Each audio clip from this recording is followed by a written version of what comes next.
আশা করছি আজকের এপিসোড আপনাদের অনেক ভালো লাগবে। বেশি কথা না বলে সবার আগে চলে যাব আজকের প্রথম ঘটনায়।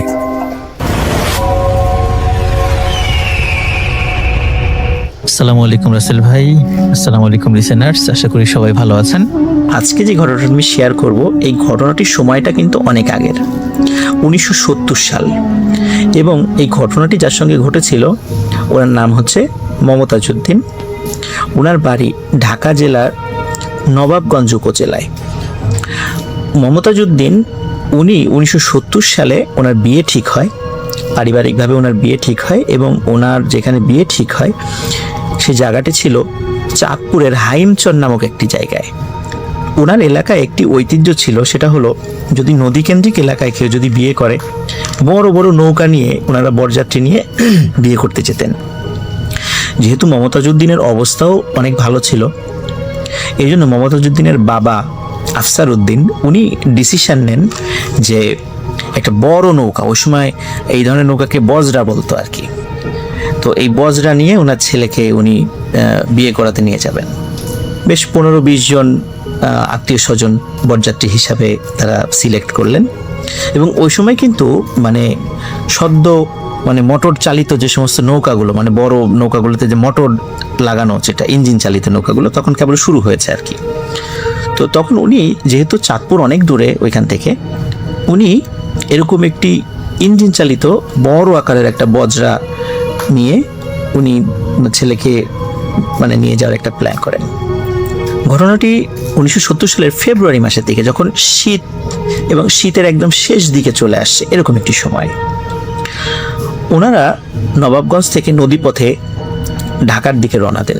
প্রথমে ঢাকার এখানে এসে সদরঘাট হয়ে বুড়িগঙ্গা দিয়ে আস্তে আস্তে ওনারা শীতলক্ষা দিয়ে ওদিক দিয়ে আস্তে আস্তে চাঁদপুরের দিকে যাবেন। এটাই ছিল রাস্তা। আর যেহেতু ফেব্রুয়ারি মাসে তখন তো বর্ষাকাল না, নদীর অনেক প্রবাহ, তখন একটু পানির প্রবাহ কম থাকে, নদীর নাব্যতা সংকট থাকে, যার কারণে ওনারা যেখানে বড় নদী সেদিক দিয়ে যাওয়ারই প্ল্যান করেন। ওনারা রওনা দিয়েছেন হচ্ছে এখানে, তখন কিন্তু যেতে অনেক সময় লাগতো, চাঁদপুর যেতে অনেক সময় লাগতো। যেদিন বিয়েটা ছিল ফ্রাইডেতে, তো বৃহস্পতিবারের দিন রাতের বেলা ওনারা রওনা দিয়েছেন। এশার নামাজ পড়ে খাওয়া দাওয়া করে ওনারা রওনা দিয়েছেন। এবং শুক্রবারের দিন দুপুর নাগাদ ওনারা পৌঁছে যাবেন সেখানে, এরকম একটা প্ল্যান ছিল। তখন ইঞ্জিন চালিত হলেও কিন্তু আসলে ইঞ্জিনের গতি কিন্তু অতটা ছিল না, যার কারণে এরকম একটা দীর্ঘ সময় লেগে যেত চাঁদপুরে যেতে। আর চাঁদপুর থেকে আরেকটু দূরে হাইমচর নামক একটি জায়গায় আরো সময় লাগবে সেখানে যেতে নদীপথে। তো ওনারা এই দীর্ঘ পথ স্বাভাবিকভাবেই ওনারা চলে যান এবং ফ্রাইডে জুম্মার আগে সেখানে গিয়ে পৌঁছান। এবং বিয়ের কাজ সম্পূর্ণ শেষ করে ওখান থেকে মোটামুটি মাগরিবের নামাজ পড়ে ওনারা আবার ওই নৌকাতে বা বজরাতে করে ওনারা আবার ঢাকার উদ্দেশ্যে, ঢাকা হয়ে আবার নবাবগঞ্জে যাওয়ার একটা জন্য ওনারা বের হন। ওনারা স্বাভাবিকভাবেই হাইমচর থেকে চাঁদপুরের মেইন যেই লঞ্চ ঘাট সেদিকে চলে আসেন। আর ওখানে কিন্তু চাঁদপুরের মোহনা অবস্থিত। শ্রোতা বন্ধুরা, আপনারা অনেক সময় শুনে থাকবেন যে চাঁদপুরের মোহনায় কিন্তু অনেক দুর্ঘটনা ঘটেছে, লঞ্চ ডুবি হয়েছে এবং অনেক সময় অনাকাঙ্ক্ষিত বা আকস্মিক অদ্ভুত কিছু দুর্ঘটনায় কিন্তু অনেক লোক সেখানে মারা গিয়েছে। তো বিশাল এই বজরা নিয়ে যখন ওনারা চাঁদপুরের ওই মোহনার কাজ দিয়ে যাচ্ছিলেন, হঠাৎ করে ওনারা সবাই ওখানে প্রায় ওনারা যদিও 15-20 জন মিলে শুরু করেছেন, তারপরে দেখা গেছে তার শ্বশুরবাড়ির দিক থেকে আরও 5-7 জন সেখানে এসেছে। এই প্রায় 25-27 জন এরকম লোক সবাই দেখছিলেন যে হঠাৎ করে তাদের নৌকার মাথাটা মোহনার দিকে ঘুরে গেল এবং নৌকাটি মোহনার দিকে এগোচ্ছে। এই দৃশ্য দেখার পরে সবাই ভয় পেয়ে যান যে হঠাৎ করে আমাদের পথ তো এটা না, নৌকার মাথা তো অন্যদিকে ঘোরানো ছিল, হঠাৎ করে এখানে এইভাবে ঘুরে গেল কেন? তখন যিনি মাঝি ছিলেন উনি অনেক চেষ্টা করছিলেন যে হালটা ঘুরিয়ে অন্যদিকে নিয়ে যেতে, কিন্তু কোনোভাবে কাজ হচ্ছিল না, নৌকা ওই মোহনার দিকেই যাচ্ছে। তখন সবাই বুঝতে পারলেন যে না, এবার একটা বড় ধরনের বিপদ হবে। তখন অনেকেই নৌকা থেকে ঝাঁপ দেওয়ার পরিকল্পনা করছিলেন যে এবার ঝাঁপ দিব। ওই সময় ওই নৌকাতে অনেকেই জোরে জোরে কোরআন তেলাওয়াত করা শুরু করে বেশ কয়েক মিনিট এরকম অবস্থা চলার পরে তখন খেয়াল করেন যে আস্তে করে আবার নৌকার ওই মাথাটি মোহনার দিক থেকে ঘুরে গেল, ঘুরে স্বাভাবিক হয়ে গেল, স্বাভাবিকভাবে চলা শুরু করলো। তখন নৌকাটি ওই মোহনার ওই এরিয়া থেকে বের করে নিয়ে আসা হয়। মোহনাতে কিন্তু পানির অনেক সময় পাক সৃষ্টি হয় এবং ওখানে কিন্তু অনেক লঞ্চ বা ট্রলার বা নৌকা ওখানে ডুবে যায়। তো ওখান থেকে মোহনার থেকে ওনারা বের হয়ে আসেন। বের হয়ে আসার পর সবাই আলোচনা করছিলেন যে আসলে এটা কেন এরকম হলো। কেউ কেউ বলছেন এটা স্বাভাবিকভাবেই হয়তোবা হয়ে গিয়েছে, কেউ বলছেন না হয়তোবা এখানে প্যারানর্মাল কিছু হতে পারে, এরকম অনেকে এরকম চুলচেরা বিশ্লেষণ করছিলেন। তো ওনারা চাঁদপুর লঞ্চ ঘাটের ওই এরিয়াটা পার হয়ে আরও প্রায় 1.5 ঘন্টা সামনের দিকে এগিয়ে যান। এদিকে রাতও তখন অনেক হয়ে গিয়েছে। তখন যেহেতু অনেক বড় বজরা ছিল এবং এখানে যে জামাই বউ ছিল তাদের জন্য আলাদা একটা জায়গা করা ছিল, আলাদা একটা কক্ষের মতো করা ছিল। ওই সময়ে অনেক লোক ঘুমিয়ে গিয়েছে। রাত বাজে তখন প্রায় 12:30, ঘুমিয়ে গিয়েছে। ঘুমানোর পর হঠাৎ করে যিনি নতুন বউ, ওনার ভাষ্য অনুযায়ী হঠাৎ করে উনি ওনার ঘুম ভেঙে যাচ্ছে, নতুন জায়গায় যাচ্ছে স্বাভাবিকভাবে পরিবারকে ছেড়ে। ওনার আসলে ঘুম ওইভাবে আসছিল না, যাও একটু হালকা ঘুম আসছিল, উনি ভেঙে গিয়েছিল এবং উনি নদীর দুই পাশে যে তীর আছে সেদিকে উনি তাকিয়ে দেখছিলেন আর কি, দৃশ্য দেখছিলেন। বেশ খানিকক্ষণ উনি তাকানোর পরে ওনার কাছে মনে হচ্ছিল যে একই নদীর পাড়ে তো বেশ কিছু গাছগাছালি বা অনেক কিছু থাকে। ওনার কাছে মনে হচ্ছিল যে একই গাছ উনি বারবার দেখছেন, কিছু দূর যাওয়ার পর আবার দেখছেন একই গাছ। তখন মনে হতে পারে যে নদীর পাড়ে তো অনেক গাছ থাকতেই পারে, একই রকম থাকতেই পারে, এরকম মনে হতেও পারে। রাতের বেলা তো ওইভাবে কিছু বোঝাও যাচ্ছে না, কিন্তু তারপরেও ওনার সন্দেহ লাগে যে একই জিনিস উনি বারবার দেখছেন কেন, এটা কি চোখের ভুল না অন্য কিছু। তো উনি বারবার নিজের কাছে প্রশ্ন করেন, বারবার পরীক্ষা করার চেষ্টা করেন যে উনি কি ভুল দেখছেন না ঠিক দেখছেন। একসময় উনি বুঝতে পারেন যে আসলে উনি ঠিকই দেখছেন। তখন ওনার হাজবেন্ড পাশেই ছিল, তাকে ডেকে তোলেন, যে বলেন যে দেখো এখানে আসলে এটা কি হচ্ছে, একই জিনিস আমি বারবার দেখছি কেন। প্রথমে ওনার হাজবেন্ড বলছে তুমি ভুল দেখছো, রাতের বেলা তো নদীর পাশে সব একই রকম মনে হয়। তখন উনি বলে যে না আমি অনেকক্ষণ ধরে চেষ্টা করছিলাম, মনে হচ্ছিল তুমি যেটা বলেছো সেটাই, কিন্তু আমার মনে হচ্ছে না আসলে আমি একই জিনিস বারবার দেখছি। ওনার হাজবেন্ড ওনার কথা প্রথম দিকে আমলে না নিলেও বারবার যখন বলছিল তখন ওনার হাজবেন্ড ঘুম থেকে উঠে উনি নিজেই খেয়াল করার চেষ্টা করেন আসলে কি ঘটনা ঠিক কিনা। এবং সত্যি উনি খেয়াল করছিলেন যে উনিও এই একই জায়গায় বারবার দেখছেন। ওদিকে নৌকার অনেকেই ঘুমিয়ে গেছেন। ঘুমিয়ে যাওয়ার পর তখন অন্যদেরকে ডেকে তোলার পর তখন মাঝি যে আছে তাকেও বলেন যে এই দেখো তো আমরা কি একই জায়গায় বারবার দেখা যাচ্ছে কেন। তখন মাঝি বলে যে আমি তো এটা খেয়াল করি না, আমি তো শুধু সামনের দিকে তাকিয়ে আছি, আমি তো এটা বুঝতে পারি নাই। তখন মাঝিও পাশ থেকে তাকায় দেখে যে অদ্ভুত ব্যাপার, চাঁদপুরের মোহনা পার হওয়ার পর 1.5 ঘন্টা যাওয়ার পর ওনারা যেই জায়গাতে ছিলেন ওনারা ওই জায়গাতেই আছেন। প্রায় 2-2.5 ঘন্টা ধরে একই জায়গা দিয়ে নৌকা চলছে, এটা কিভাবে সম্ভব। সবাই অবাক হয়ে যান, যেটা কিভাবে পসিবল, একই জায়গা দিয়ে প্রায় 2-2.5 ঘন্টা ধরে নৌকা চলছে, অথচ আমরা একই জায়গা দিয়ে ঘুরছি, এটা কিভাবে পসিবল হলো। তখন যেহেতু চাঁদপুরের মোহনার কাছে একটি দুর্ঘটনা ঘটতে গিয়েছিল, তখন সবাই বলেন যে আমরা একটা মনে হয় বিপদে পড়েছি, আমরা নিশ্চিত আমাদের সঙ্গে কিছু দুর্ঘটনা ঘটতে চলেছে। কিন্তু কেউ বুঝতে পারছিলেন না যে আসলে ওনাদের সাথে কি হচ্ছে। সবাই বিভিন্নভাবে ব্যাখ্যা বিশ্লেষণ করার চেষ্টা করছেন। এর মধ্যে হঠাৎ ওই পাড় থেকে সাদা দাড়িওয়ালা একটা জুব্বা পরা সাদা পাগড়ি পরা একজন লোক ডাকছে, এই তোমরা নৌকা ভিড়াও। তখন মাঝি বলছে যে না নৌকা ভিড়ানো যাবে না। তখন যিনি এই যে মমতাজউদ্দিন যার বিয়ে হলো এবং তার বাবা তখন বলছে কেন নৌকা ভিড়ানো যাবে না কেন, বলে যে এটা বিয়ের নৌকা, অনেক সময় ডাকাত থাকে আশেপাশে, ডাকাতি হতে পারে। তখন ওনারা বলেন যে ডাকাত যদি করবেই তাহলে তো এরকম ডেকে নৌকা পাড়ে ভিড়িয়ে নিয়ে ডাকাতি করার কথা না, ডাকাত আসলে তো সরাসরি অন্য কোনো ট্রলার বা অন্য কিছু নিয়ে আমাদেরকে অ্যাটাক করবে, নিশ্চয়ই কোনো একটা ব্যাপার রয়েছে। যেহেতু একটু আগে দুটো দুর্ঘটনার মতো বা একটা অদ্ভুত ব্যাপার ওনাদের সাথে ঘটতে গিয়েছিল, তো যার কারণে উনি চিন্তা করলেন যে আসলে এটাও কি আমাদের তৃতীয় কোনো বিপদ কিনা, এটা ওনারা চিন্তা করছিলেন। তারপরে কি মনে করে মমতাজউদ্দিন উনি বলেন ওনার বাবাকে বলেন, বাবা নৌকাটা আসলে পারে ভিড়াও। যে আসলে উনি কি বলতে চান, মনে হচ্ছে যে উনি অন্য ধরনের কিছু বলতে চাচ্ছেন আমাদেরকে। নৌকা পাড়ে ভিড়ানো হয় এবং কোনো কথা না বলে ওই মুরব্বি সোজা নৌকাতে উঠে বসেন, যে ভালো কি মন্দ বা কি, তার নাম কি বা কি চাচ্ছেন, কোনো কথা না বলে মানে হন হন করে হেঁটে নৌকায় উঠে যান। নৌকায় উঠে নৌকার একদম যে মাথা মানে সামনের দিকে, সেখানে গিয়ে দাঁড়িয়ে পড়েন। তখন মমতাজুদ্দিন কাছে যেয়ে বলেন যে মুরব্বী, আপনি আসলে কোথায় যাবেন বা আপনি কে, এখানে যে উঠলেন কোনো বিপদ কিনা? উনি কোনো উত্তর দেন না। উনি খালি জাস্ট একটা কথাই বলেন যে নৌকা চালাও, নৌকা সোজা চালাও, যেখানে যাচ্ছিলে সেখানে সেই দিকে যাওয়ার উদ্দেশ্যে নৌকা চালাও। তখন ওনার এই গম্ভীর কথা শুনে অনেকেই ডিস্টার্ব হয়, কেউ বলে যে এটাকে নামাইয়ে দাও নৌকা থেকে, কিন্তু মমতাজুদ্দিন বলে যে না, উনি থাক।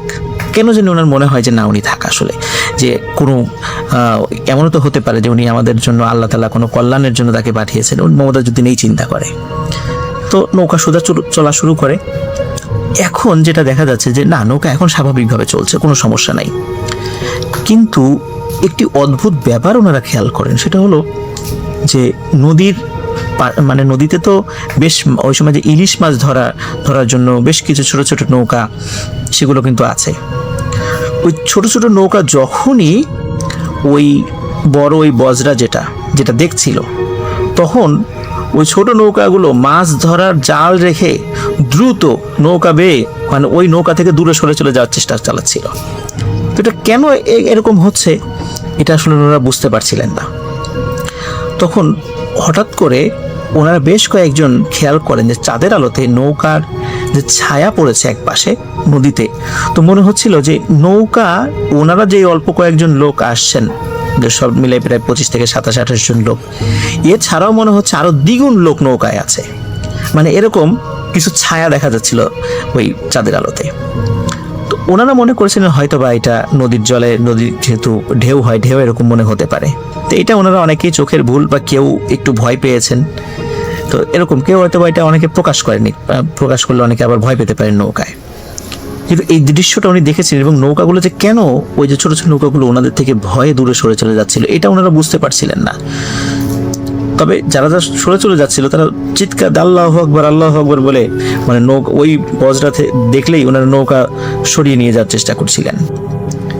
এদিকে প্রায় ভোর হয়ে আসে, আজান দেবে এরকম একটা সময়। এরকম একটি সময়ে হঠাৎ করে ওই মুরব্বী মমতাজুদ্দিনকে ডাকেন, ডেকে বলেন যে বাবা, আমার দায়িত্ব শেষ হয়েছে, এখন আমাকে যেতে হবে।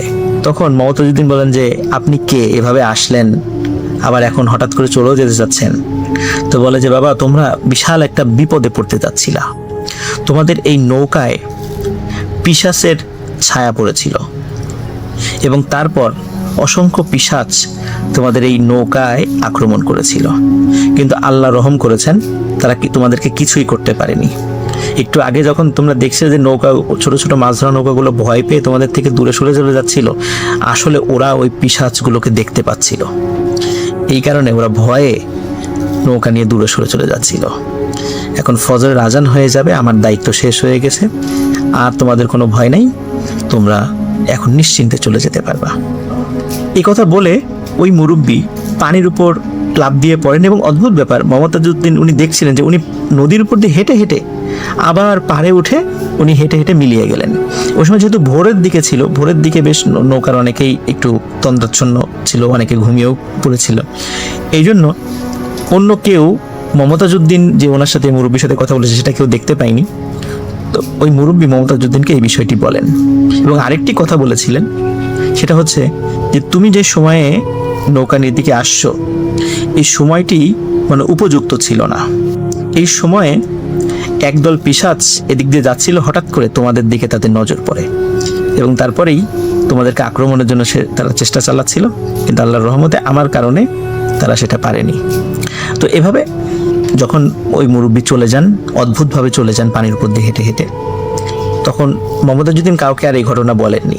তখন উনি স্বাভাবিকভাবে যখন নৌকা স্বাভাবিকভাবে সদরঘাট হয়ে আবার নবাবগঞ্জের দিকে চলে আসে, তারপরে বাড়িতে ফেরার পর সবার সঙ্গে এই ঘটনাটি শেয়ার করেন এবং সবাই আল্লাহ তাআলার দরবারে শুকরিয়া আদায় করেন যে আলহামদুলিল্লাহ, আল্লাহ তাআলা বিশাল একটি বিপদের হাত থেকে আমাদেরকে বাঁচিয়েছেন। তো এখনও কিন্তু মমতাজুদ্দিন জীবিত আছেন, ওনার 3 ছেলে 2 মেয়ে সেই ছেলেদেরাও অনেক বড় হয়ে গেছেন, তাদের বাচ্চা কাচ্চা অনেক বড় হয়ে গেছে। এবং মমতাজের স্ত্রী উনিও এখনও জীবিত আছেন। ওনার বাড়ি ঢাকা, আমরা যে ঢাকা মেইন শহর সেটা না, ঢাকা যে জেলা ঢাকা, সেটা ঢাকা জেলার কয়েকটি থানা রয়েছে বা উপজেলা রয়েছে, সেই উপজেলার একটি উপজেলা নবাবগঞ্জ। নবাবগঞ্জে এই ঘটনাটি এখনও মানুষের মুখে মুখে মানে প্রচলিত আছে। মমতাজউদ্দিন এখনও জীবিত আছেন। তো এটি ছিল ঘটনা।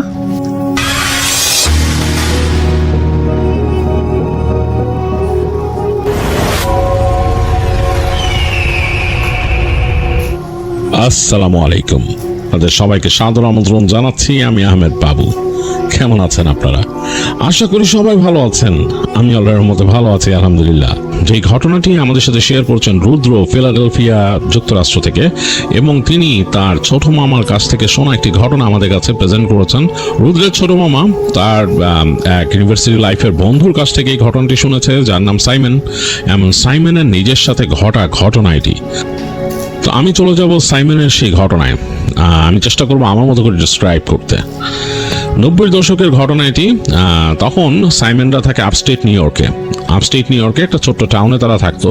সাইমন, তার বাবা মা, আর সাইমন তখন হাই স্কুলে উঠছে নতুন। আর বেশ সুন্দর জায়গাটা, টাউন খুব ছিমছাম, ছোট্ট এবং ন্যাচারাল বিউটি সম্পন্ন।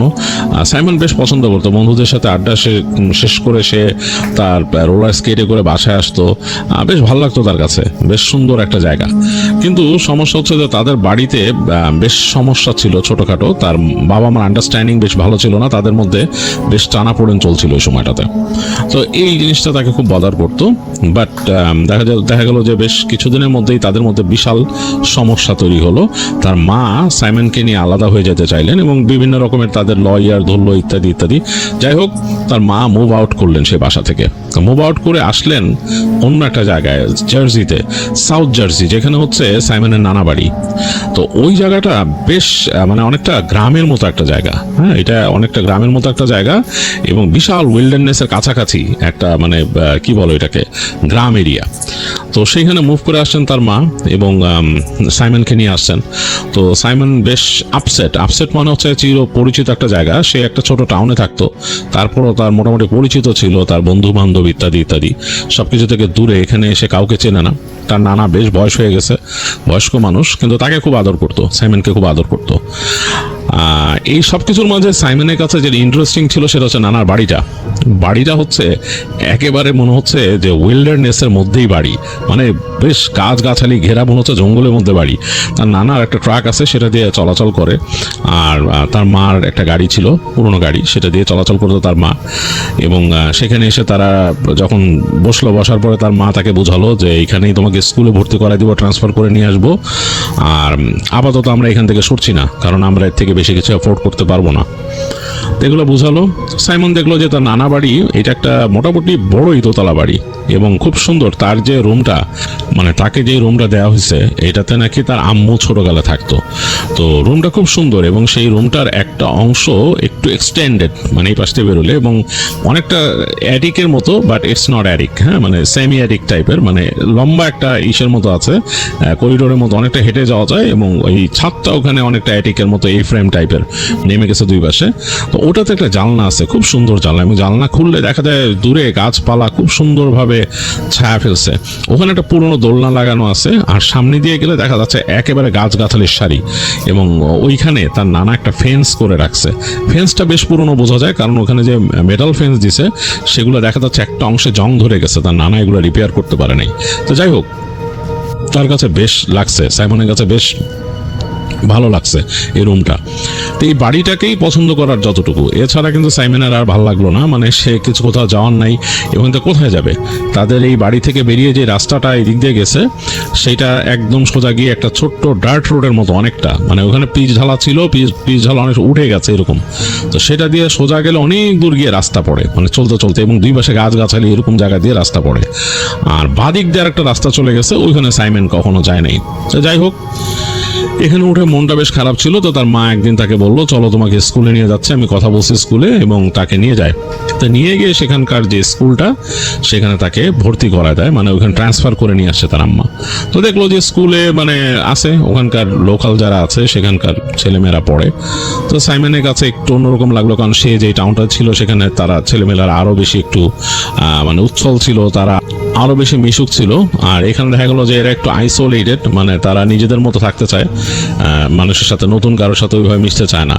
তো যাই হোক, সাইমন ক্লাস জয়েন করলো, ক্লাস শেষে যখন বেরোচ্ছে তখন সে দেখলো যে একটা ছেলেকে দেখে তার মনে হলো যে ও কথা বলার মতো, চেহারাটা দেখে মনে হলো যে একটু হাসি খুশি টাইপের, মানে সে তার সাথে মিশবে এরকম। তো সাইমন যে কথা শুরু করলো, ছেলেটার নাম নীল, পুলিশ হলো নীলের সাথে কথা বলতে বলতে দেখলো যে নীলের আরেক ফ্রেন্ড আছে ডাস্টিন, সেও কথাবার্তা বলতেছে। তো তারা মোটামুটি তখন কথাবার্তা বলে বেশ ভালো ফ্রেন্ড হয়ে গেল কিছুক্ষণের মধ্যে। ঘোরাফেরা করলো, ওই জায়গা সম্পর্কে জানতে চাইলো যে এখানে কি কি আছে, কি কি করার মতো আছে। তো নীলরা বললো যে আমাদের এখানে তো ছোট্ট জায়গা, এখানে তেমন কিছু নাই, এই তো এই আশেপাশে এই কিছু রেস্টুরেন্ট আছে, কয়েকটা লোকাল রেস্টুরেন্ট, খাওয়া দাওয়া করে, কফি শপ। আর তার সামনে ওখানে গেলে ওই জায়গায় এখন না, মানে সিজনাল ওইখানে মেলা হয়, মানে হঠাৎ করে এখানে সবকিছু আসে, কার্নিভাল সেট আপ করে এবং কার্নিভাল হয়। এইটাই আসলে এখানকার মোটামুটি ঘোরাফেরার জায়গা। আর আমরা যেটা করি, নীলরা বললো যে আমরা ইসে চলে যাই, উডসে চলে যাই, ঘুরি। এটা কিন্তু খুব মজার, আমাদের এখান থেকে উডসে যাওয়ার খুব সুন্দর জায়গা। তো খুব ইন্টারেস্টেড হলো এই ব্যাপারটাতে, সাইমন খুব ইন্টারেস্টেড হলো। সাইমন বললো যে আমিও দেখতে চাই তোমাদের উডস কেমন। তখনই তারা বললো যে ওয়েল লেটস গো। তখনই মানে ক্লাস শেষ হয়েই বের হয়ে গেল। তো সাইমনের আম্মু কিন্তু তাকে নিতে আসবে বলছে। তো সাইমন তাদেরকে বললো যে আমার আম্মু কিন্তু নিতে আসবে আমাকে, বলছে অসুবিধা নেই, আমরা ঘুরে আসি, তোমার আম্মু আসতে আর কতক্ষণ। তো সাইমন ঘড়ি দেখে বললো যে আধা ঘন্টার মতো লাগবে, বলে আধা ঘন্টার আগে আমরা চলে আসবো, আসো। তো সাইমনকে নিয়ে তারা চলে গেল। তো স্কুল কম্পাউন্ডের বাইরে হেঁটে গিয়ে হাঁটতে হাঁটতে সামনে গেল, যে দেখলো যে চিকন রাস্তা গেছে, ওই রাস্তা দিয়ে সোজা যেই দেখলো যে ওইখানেই মোটামুটি গাছগাছালি শুরু হয়ে গেছে, মানে বেশ গাছগাছালি উডস আর কি, একটা ওয়েল্ডারনেস ওইখানে। তো ওরা ঢুকে গেল, তার ক্লাসমেটরা নীল আর ডাস্টিন সাইমনকে নিয়ে ঢুকলো, এবং তারা হাঁটতে হাঁটতে সামনে গেল। সাইমনের কাছে বেশ ভালো লাগতেছে গাছগুলা, বেশ বড় বড় পাইন গাছ, খুব সুন্দর, মানে হেঁটে হেঁটে যাচ্ছে এই জায়গায়। তো হাঁটতে হাঁটতে সামনে চলে গেল, দেখালো এদিক ওদিক, সাইমনের কাছে বেশ লাগতেছে, এবং বাতাস, মৃদুমন্দ বাতাস খেলতেছে এই জায়গায়, মানে খুব সুন্দর। তো ওরা বললো যে আমাদের এই যে উডস কিন্তু অনেক মানে সুন্দর, এটার ভিতরে তুমি যদি যাও সামনে, আমরা যখন নাকি উইকেন্ডে ঘুরতে যাই ফ্রেন্ডরা এখানে চিল করার জন্য, তো আমরা একদম সোজা চলে যাই ওদিকে। এবং এই উডসের মধ্যে কি কি আছে জানো, এখানে কার্নিভারাস প্ল্যান্টস আছে, যেগুলো নাকি ওই যে বিভিন্ন পোকামাকড় খেয়ে ফেলে, মানে ওই যে বসার পর ঠাস করে এটার লিড লাগায় দেয়, তারপর এটাকে খেয়ে ফেলে, সেরকম প্ল্যান্ট আছে এখানে। তো বেশ মজা পেলো শুনে। সাইমন বললো যে তাই নাকি, বলে হ্যাঁ, এখানে আরো অনেক কিছু আছে, বিভিন্ন রকমের পোকামাকড় আছে, কিছু ব্যাং আছে, এগুলো গাছ থেকে গাছে লাফায়, গোল্ডেন কালার সারা শরীর, আর ব্ল্যাক বিয়ার আছে এখানে। তো শুনে একটু ভয় পেলো, বলে তাই নাকি, বলে যে হ্যাঁ, এগুলো অবশ্য আসে না এত কাছাকাছি, এখানে আসে না, ভিতরে আছে ব্ল্যাক বিয়ার। আর সবচেয়ে বড় কথা কি জানো, এখানে হন্টেড জায়গা আছে, যেখানে উইচ আছে। তো এইটা শোনার পরে সাইমনের কাছে মানে বেশ অন্যরকম লাগলো। সে বলে আসলে নাকি, বলে জানে উইচ আছে, বলে হ্যাঁ, বলে বলে ওই বন্ধুরা বলছে উইচ আছে এখানে, আমার বড় ভাই দেখছে, লাস্টিং বলতেছে আমার বড় ভাই দেখছে। তো সাইমন জিজ্ঞেস করলো কেমনে, বলে এইখানে এই যে আমরা যে ঘুরতে যাই ওই জায়গা অবশ্য যাই না, কারণ ওইখানে একটা বিশাল পন্ড আছে, পন্ডের চারপাশে গাছপালা দিয়ে ঘেরা। তো আমার ভাই গেছিল ওইখানে ক্যাম্পিং করতে, ক্যাম্পিং থেকে ও হেঁটে ওদিকে চলে গেছিল সামনে, ওই পুকুর দেখে ওখানে দাঁড়ায় দেখতেছিল, পুকুরটা অনেক সুন্দর। তো ওর হঠাৎ জল বিয়োগ করার প্রয়োজন পড়ে, তো ওখানে জল বিয়োগ করতেছিল। তো পিছন থেকে দেখে যে তাকে কি যেন ডাকতেছে একটা মেয়েরই কণ্ঠে। তো আমার ভাই পিছন ফিরে তাকাইছে, তাকায় দেখে যে একটা মেয়ে পানিতে সাঁতার কাটতেছে। তো ওকে এরকম ডাকছে পানিতে আসার জন্য। তো ও যখন নাকি পানির দিকে হেঁটে গেছে, ও মনে হচ্ছে যে অনেকটা সম্মোহিতের মতো হয়ে গেছে, ও নিজের সেন্স হারায় ফেলছিল। তো ও যখন নাকি পানির কাছাকাছি আসে তখন মানে চলে গেছে, ও নামবে ওখানে, মানে পুকুর দিয়ে নেমে যাবে নিচে। এই সময় ওর ফ্রেন্ড পিছন থেকে ওকে ডাকছে। তো পিছনে তাকাইছে, তাকায় দেখো ওর ফ্রেন্ড বলতেছে তুমি কই যাইতেছো, এটা হলো মানে বাজে একটা পন্ড, হন্টেড পন্ড, এটার কাছে কেন যাইতেছো? তো বলে যে আমার ডাকলো একজন। তো তাকায় দেখতেছে যে পানির মধ্যে কেউ নাই, এবং তার ফ্রেন্ডও দেখছে যে পানির মধ্যে কেউ নাই। ওই জায়গায় পানির মধ্যে একটা বড় এরকম রিপলের মতো উঠলো, মানে একটা বাবল আর রিপল ভুস করে উঠলো। তো এরপর কাউকে দেখে নাই, তো আমার ভাই চলে আসছে। তা আমার ভাই শিওর দেখছিল যে ওইখানে একটা মেয়ে আছে, এবং মেয়েটা দেখতে খুবই সুন্দর, পানি তো ডুবেছিল সে গলা পর্যন্ত। তো ওইটা কিন্তু হন্টের একটা পন্ড, এইটাও কিন্তু এখানে আছে, ওরা বলা উইচের পন্ড। তো এগুলো শুনলো সাইমন, শুনে বলো যে ওয়াও। তো বলছে যে একদিন আমরা যাবো, অসুবিধা নাই, তুমি আজকে চলো, আজকে তোমার আম্মা আসবে, চলে যাই আমরা। তো তারা ঘুরে চলে আসে এবং এসে বন্ধুরা তখন ওই নীল অ্যান্ড ডাস্টিনের সাথে আড্ডা মারতে মারতে দেখো ওর আম্মা আসছে, মার সাথে পরিচয় করায় দেয়, দিয়ে চলে আসে। আর তখন সাইমন তার আম্মাকে বলে যে এইখানকার যে উডস এটা কিন্তু অন্যরকম, হ্যাঁ আম্মু এখানে শুনছি এরকম এরকম আছে।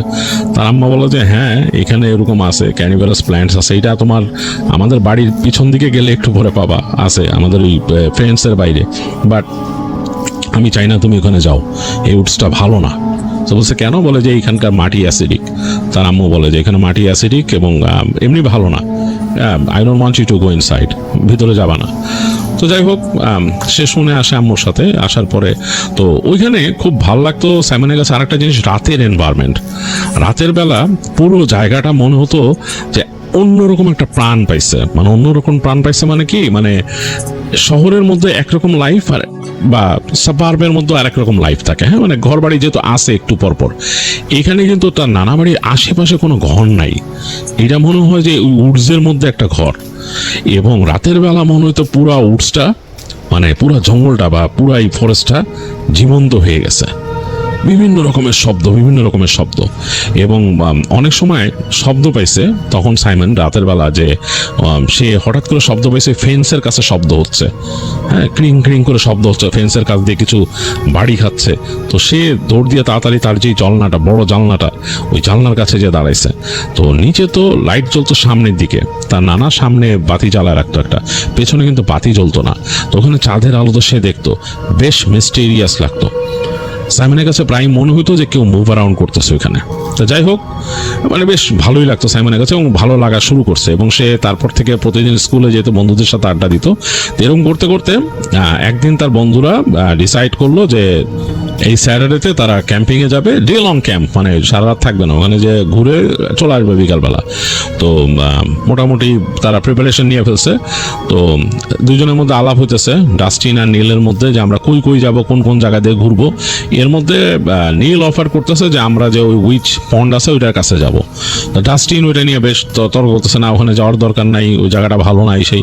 তো নীল বলতেছে যে কেন আমরা যাবো না, কেন কি সমস্যা?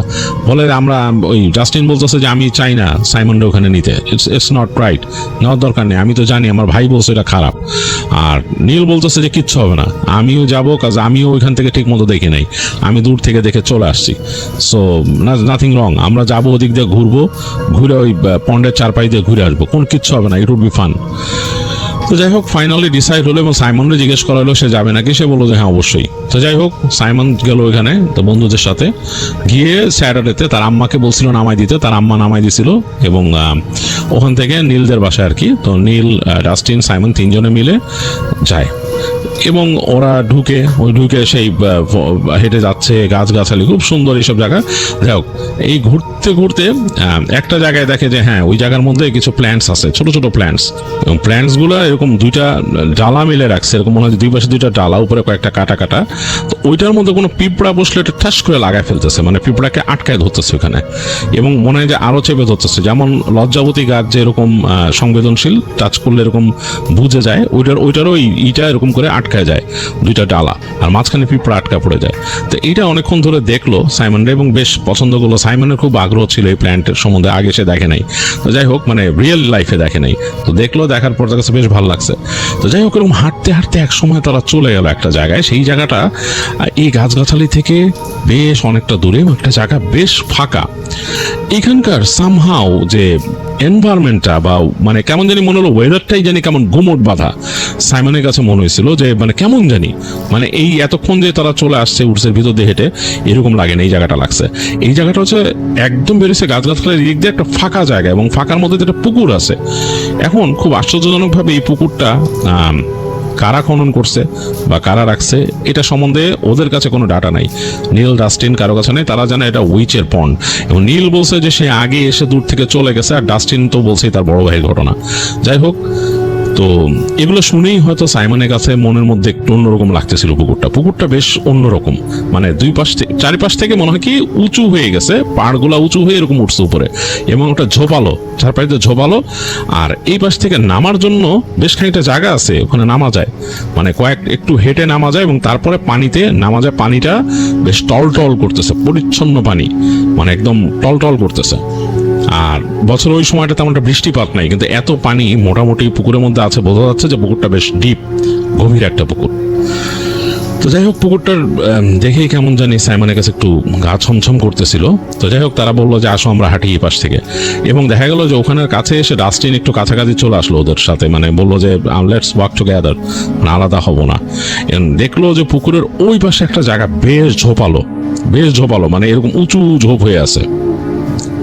যাই হোক, হাঁটতে হাঁটতে তারা তিনজন গেল দিক দিয়ে, ওই তিনজন হাঁটতে হাঁটতে যে ওই উঁচু ঝোপের কাছে চলে আসছে, কেন ঘুরে গেছে তো ওখান দিক দিয়ে, ওই উঁচু ঝোপের কাছে চলে আসছে। উঁচু ঝোপটা দেখে লিটারেলি মনে হবে যে কেউ ওইখানে বসে আছে, এরকম মনে হচ্ছে। যাই হোক, তিনজনে হাঁটতে হাঁটতে আস্তে করে, মানে বেশ ভয় পাচ্ছিল তারা। ওই পাশ থেকে যখন ঘুরে আসছে, দূরে দেখতেছে কিছু একটা রুইনের মতো, মানে রুইন মানে দেয়াল টেয়াল হবে, পুরনো ভাঙাচোরা, গাছগাছালির মধ্যে দিয়ে একটু দূরে। তো দেখার পরে তখন ডাস্টিনই বলতেছে হে লুক দেখো ওইখানে। তো তিনজনই দেখলো, মনে হলো যে একটা রুইনের মতো, বেশ খানিকটা জায়গা, মনে হলো যে ওইখানে কোনো ঘর ছিল, এবং ঘরটা সম্ভবত পাথর বা কিছু দিয়ে বানানো, শেওলা টেলা ধরে গেছে। তো তিনজনই আগ্রহ করে হেঁটে গেছে, আর টিনের ছেলেপেলেদের আগ্রহ বেশি থাকে। হেঁটে গেছে ওইখানে, কাছে যেয়ে দেখতেছে যে এরকম একটা, ওখানে মনে হয় সম্ভবত একটা বাড়ি ছিল। বাড়িটা এখন কিছুই নাই, পাথরের ভাঙা চোরা, একটু দেয়ালের মতো আছে, একটা জায়গায় একটু ছাদের মতো আছে। তো ডাস্টিন আর নীল হেঁটে চলে গেছে একদম সামনে দেখতে, মানে দ্রুত হেঁটে চলে গেছে ওইখানে। আর সাইমন একটু আস্তে আস্তে দেখতে যাচ্ছে। সে একটা দেয়ালের পাশ দিয়ে যখন যাচ্ছে, সাইমনের হঠাৎ করে মনে হলো তার কাঁধে কেউ হাত রাখছিল, ঠান্ডা একটা হাত, মানে একদম সে স্পষ্ট ফিল পাইছে ঠান্ডা একটা হাত মানুষের, মানে কোনো হিউম্যান যদি টাচ করে কাউকে, সম্ভবত কোনো মেয়ের হাত হবে, মানে দ্যাটস হাউ হি ফেল্ট, মানে বেশ নরম একটা হাত, ঠান্ডা। তো সাথে সাথে সে মানে খুব দ্রুত ফিরে তাকাইছে, সাইমন দেখে কেউ নাই, মানে যেখানে হাতটা থাকার কথা ওখানে কেউ নাই। তো সে স্টিল ফিল করতে পারতেছে ঠান্ডা হাতটা। তো সে খুব ভয় পাইছে, প্রচন্ড ভয় পেয়েছে সাইমন। সে তাড়াতাড়ি ওখান থেকে মানে খুব ফাস্ট হেঁটে চলে গেছে ডাস্টিনদের কাছে, এবং যে বলছে হ্যাঁ লেটস মুভ, এখানে থাকবো না, let's go, this place is not right, এই জায়গাটা ঠিক নাই, চলো। তো ওরা বলছে কি হয়েছে, বলে যে মনে হলো যে সামবডি টাচড মি। তো এটা শুনে ডাস্টিন তো ভয় পাইছে, তার মুখটা মাংস হয়ে গেছে। নীল হেসে দিছে, নীল বলে ম্যান কাম অন, তুমি এইসব ঘটনা শুনছে এই জন্য তোমার কাছে মনে হইতেছে এরকম। তো যাই হোক, তাড়াতাড়ি তিনজনে হেঁটে চলে আসছে। তারপরও মানে সাইমন বলছে না আমি ভালো ফিল করতেছি না, লেটস গো। তো তখন ডাস্টিনও বলতেছে যে ও যেহেতু ভালো ফিল করতেছে না, আর চলো আমরা যাই, অ্যান্ড আই থিঙ্ক আসলে এই জায়গাটা ভালো না। তো যখন তিনজন হেঁটে বেরিয়েছে, ওই দেয়ালটা দেখতেছিল সাইমন, যে এই দেয়ালের কাছে তার মনে হয়েছে তার পিছে কেউ হাত দিছে। ওই জায়গায় আসার পরই সে কানের কাছে, তার ঠিক কানের কাছে মনে হলো কেউ ফু করে, মানে ফু দিল, বাতাস এরকম ফু করে ফুকে দেয় যেরকম, সেরকম ঠিক সাইমনের কানের কাছে লাগছে। এবং সাইমনের চুল লম্বা ছিল কানের কাছে, সেটা মনে বাতাসের চুল উড়ে গেছে একটু। তো সে সাথে সাথে আবার তাকায় দেখে কেউ নাই, পুরো জায়গাটা ফাঁকা, ওই জায়গাটা অন্ধকার, ওই যে দেয়ালের জায়গাটা। তো যাই হোক, দ্রুত চলে আসছে, পুকুরের পাড় থেকে বের হয়ে গেছে, এবং সাইমন বলতেছে I am not feeling right, আমার কাছে মনে হচ্ছে না এখানে আমাদের বেশিক্ষণ থাকা উচিত, কেন যেন ভালো লাগতেছে না এই জায়গাটা, পুকুর পাড়ে আমি থাকতে চাই না, চলো। যাই হোক, হাঁটতে হাঁটতে তারা সামনে আসছে, এবং পুরো রাস্তাটাই সাইমন কেমন যেন একটু গম্ভীর ছিল। তো ফ্রেন্ড ওই ডাস্টিন বুঝতে পারছে, ডাস্টিন বলে যে আই ক্যান আন্ডারস্ট্যান্ড, তুমি এখানে আসছো, অ্যান্ড এই প্লেসটা আমারও পছন্দ না, আমার ভাই যখন থেকে বলছে, অ্যান্ড আমি আমার ভাইকে পুরাই বিশ্বাস করি যে জায়গাটা ঠিক না, এই জায়গাটা ভয়ের। হ্যাঁ, এবং মানুষ বলে এখানকার মানুষ যারা আছে আরো বড়, তারা বলে যে আসলে এই পুকুরে উইচ আছে, এবং অনেককে ডুবাই নিয়ে ফেলছে, এবং অনেকে বলে ওকে খেয়ে ফেলে, সে নাকি মানুষকে খেয়ে ফেলে, বিশেষ করে ছেলেদেরকে খেয়ে ফেলে, ওইখানে একদম খেয়ে ফেলে। তো এটা প্রচলিত আছে কথা। নীল বলে হ্যাঁ আমিও শুনছি, বাট এগুলার কোনো প্রমাণ আছে নাকি, এগুলো কেউ দেখছে নাকি? ডাস্টিন বলো যে ইউ শাট আপ, হ্যাঁ, যেহেতু আমাদের এইখানে এই প্রচলিত কথা, আর এইটা তো জানো তো, এই আমাদের ফরেস্টটা কিন্তু আসলে খুব মিস্টেরিয়াস একটা ফরেস্ট। যাই হোক, এগুলো বলতে বলতে তারা আসে, তাদের ওই যেখানে তারা বসছিল ফার্স্টে, ওখানে এসে বসে তাদের খাবার দাবার যা আনছিল খায়, খেয়ে আস্তে আস্তে বেরোতে বেরোতে বিকাল হয়ে যায়। এবং তারা যখন ফিরে, তার আম্মু, নীলের আম্মু পৌঁছায় দেয় তাদের তিনজনকে নিয়ে, মানে ইসের বাসা পৌঁছায় দিয়ে আসে, সাইমনের বাসা পৌঁছায় দিয়ে আসে, চীনেও আসে বাসা। তো যাই হোক, তারপর আবার এরকম করে কয়দিন তাদের সময় কাটলো। তো এর মধ্যেই প্রতিদিনই সাইমনকে নিয়ে যায় তার মা। সাইমন তার মাকে বলছে একটা বাইসাইকেল তাকে কিনে দিতে, তার সাইকেল ছিল না এখানে, আগের বাসায় সাইকেল ছিল নাই, বলছে আমার একটা সাইকেল কিনে দিতে, আমি সাইকেল নিয়ে যাওয়া আসা করবো। তার আম্মা এটা সাপোর্ট করে না, বাট সে খুব ধরছে আর কি তার মাকে। তো এর মধ্যে তাদের ওইখানে ওই যে কার্নিভাল হওয়ার সময় চলে আসে, এবং কার্নিভাল সেট আপ দিতেছে, তারা স্কুলের থেকে যে দেখতেছে খুব সুন্দর বিভিন্ন রকমের রাইড টাইড আনছে। আর সাইমনের আম্মুও তাকে সাইকেল কিনে দিছে। তো সাইকেল কিনে দেওয়ার পর মনে হলো সাইমনের পাখা গজাইছে, সে তো কোনো কথা নাই, সে শুধু এরপর থেকে বের হয়ে যেত। স্কুল ছাড়াও সে যখন সময় পেত, লাইক বিকালবেলা, মানে স্কুল থেকে চলে আসে, বিকালবেলা সে বসে আসছে, অবসর সময় সাইকেল নিয়ে বের হয়ে যেত, এবং সে সাইকেল টেনে ওই গাছগাছালির মধ্যে দিয়ে ওই রাস্তা দিয়ে চলে যেত তার ফ্রেন্ডদের ওইখানে। এবং সে রাস্তা পুরো মুখস্থ হয়ে গেছিল, তার রাস্তাটা তার কাছে মনে হতো না যে এমন কিছু। মোটামুটি বেশ খানিকক্ষণ সাইকেল চালালে, আধা ঘন্টা সাইকেল চালালে সে পৌঁছায় যেত ওখানে, লোকালিটির মধ্যে পৌঁছে যেত, এবং এক পর্যায়ে বন্ধুদের ওখানে যেত। এবং দেখা যেত যে ওখানে সে বসে আড্ডা দিতে দিতে সন্ধ্যা হয়ে যেত। তার আম্মা এটা নিয়ে রাগ করতো আসার পরে, কারণ সে অন্ধকারের মধ্যে ব্যাক করছে। তখন সাইকেলের সামনে একটা ছোট্ট লাইট আছে, ওখানে একটা ইসের মতো লাগানো, যেটা নাকি ব্যাকআপ ডায়নামো টাইপের, ওই যে লাইট জ্বলে, যেটা দিয়ে খুব আস্তে অল্প লাইট দেয় সেই ল্যাম্পে। তো যাই হোক, সেটার আলোতে সে চলে আসতো। তো এর মধ্যে ওদের ওইখানে ওই যে কার্নিভাল হইতেছিল, কার্নিভালটা পুরো সেট আপ হয়ে গেছে। তো কার্নিভালে সে যাবে উইকেন্ডে, এবং তার মাকে বললো যে আমি কার্নিভালে যাবো ফ্রেন্ডদের ওইখানে, আর আমি ওখানে থাকবো, কার্নিভালে রাত পর্যন্ত থাকবো, ডোন্ট ইউ ওয়ারি। আমি রাত্রেবেলা হয় আমাকে নীলের আম্মা নামাই দিবে, আর নাইলে আমি সাইকেল নিয়ে যাচ্ছে, সাইকেলে ব্যাক করবো। তো তার মা একেবারে রীতিমতো নিষেধ করে যে না, সাইকেলে তুমি ব্যাক করবা না, তুমি আমাকে ওয়ার্ড দাও, সাইকেল নিবা ঠিক, সাইকেলে ব্যাক করবা, নীলের আম্মু নামাই দিবে। সে বলে ওকে ওকে, কোনো সমস্যা নাই। তো স্যাটারডে দুপুরের পরে সে বাসা থেকে একেবারে রেডি হয়ে বের হয়ে যায় সাইকেল নিয়ে, এবং তার মাকে মানে বাই বলে যায়, আর টুকিটাকি টাকা পয়সা যা নেওয়ার বাসা থেকে নিয়ে সাইকেল নিয়ে সে রওনা দেয়। তো খুব সুন্দর দিন, মানে দুপুরের পর বিকাল হয়ে গেছে, সাইকেল নিয়ে যাচ্ছে উডসের মধ্যে দিয়ে, তার বেশ ভালো লাগতেছে। তো এই উডসটা যেটা বললাম যে তার যেতে প্রায় আধা ঘন্টার মতো লাগতো, কিন্তু সে কিন্তু ফাস্ট চালায় যেত ওদিক দিয়ে। তো চালায় চালায় যখন যাচ্ছে, একটা মোড়ের কাছে এসে, মানে এইটা একটু ঘুরে এইভাবে যেতে হয়, মোড়ের কাছে এসে তার কাছে কেন জানি মনে হলো কেউ উকি দিছে গাছের ওই পাশ থেকে তার দিকে, মানে কেউ একজন এরকম গাছের পিছন থেকে যদি উকি দেয় সেরকম। তো সে চিন্তা করলো কে, এটাকে মানুষ কে এখানে দাঁড়ায় আছে, এখানে সাধারণত কাউকেই দেখা যায় না। যাওয়া আসার পথে সাইকেল নিয়ে সে যখন যায়, অলমোস্ট কাউকেই দেখে না সে, ওই কিচিত কদাচিৎ দেখে যে একটা হয়তো ট্রাক আসতেছে, মানে ওখানকার লোকাল পার্সন কেউ ট্রাক নিয়ে দিক দিয়ে গেছে, মুভ করছে। কারণ এই রাস্তা দিয়ে সোজা গেলে হচ্ছে ওই যে তার নানার বাড়ি থেকে বের হয়ে যে রাস্তা সেটা পড়ে, সেখানে মানুষজন খুব একটা আসে না, যেহেতু এখানে আর কেউ থাকে না। তো এর জন্য সে অবাক হলে কে তাকাইলো এরকম গাছের ফাঁক দিয়ে মোড়টা নেওয়ার আগে। তো সে যখন নাকি দ্রুত চলে আসছে সাইকেল নিয়ে, যাওয়ার সময় ফট করে তার কাছে মনে হলো সে একটা মেয়ের মুখ দেখলো গাছের ফাঁক দিয়ে, বেশ ফর্সা টাইপের একটা মেয়ের মুখ, এবং মানে চুলগুলো একদিক দিয়ে পড়ে আছে, এরকম মানে চুলগুলো একদিক দিয়ে পড়ে আছে দেখা যাচ্ছে, এবং মেয়েটার কাঁধ পর্যন্ত, ঘাড় পর্যন্ত খোলা, সেখানে কোনো সে কাপড় দেখে নাই, গাছের ফাঁকে বেশ মোটা একটা গাছের পেছন থেকে তাকে তাকাইছে। তো সে অবাক হলো, এটা কে, কোন মেয়ে এখান থেকে তাকায় আছে। তো সে যখন আরো সামনে চলে গেছে সাইকেল নিয়ে পাস করে, তার পেছনে মনে হলো যে অনেকগুলো পাইন কোন ছুটে আসা লাগলো, ছোট ছোট পাইন কোন আর কি, এরকম ইটের মতো, যেগুলো গাছের নিচে পড়ে থাকে আর কি, পাইন গাছের নিচে পড়ে থাকে।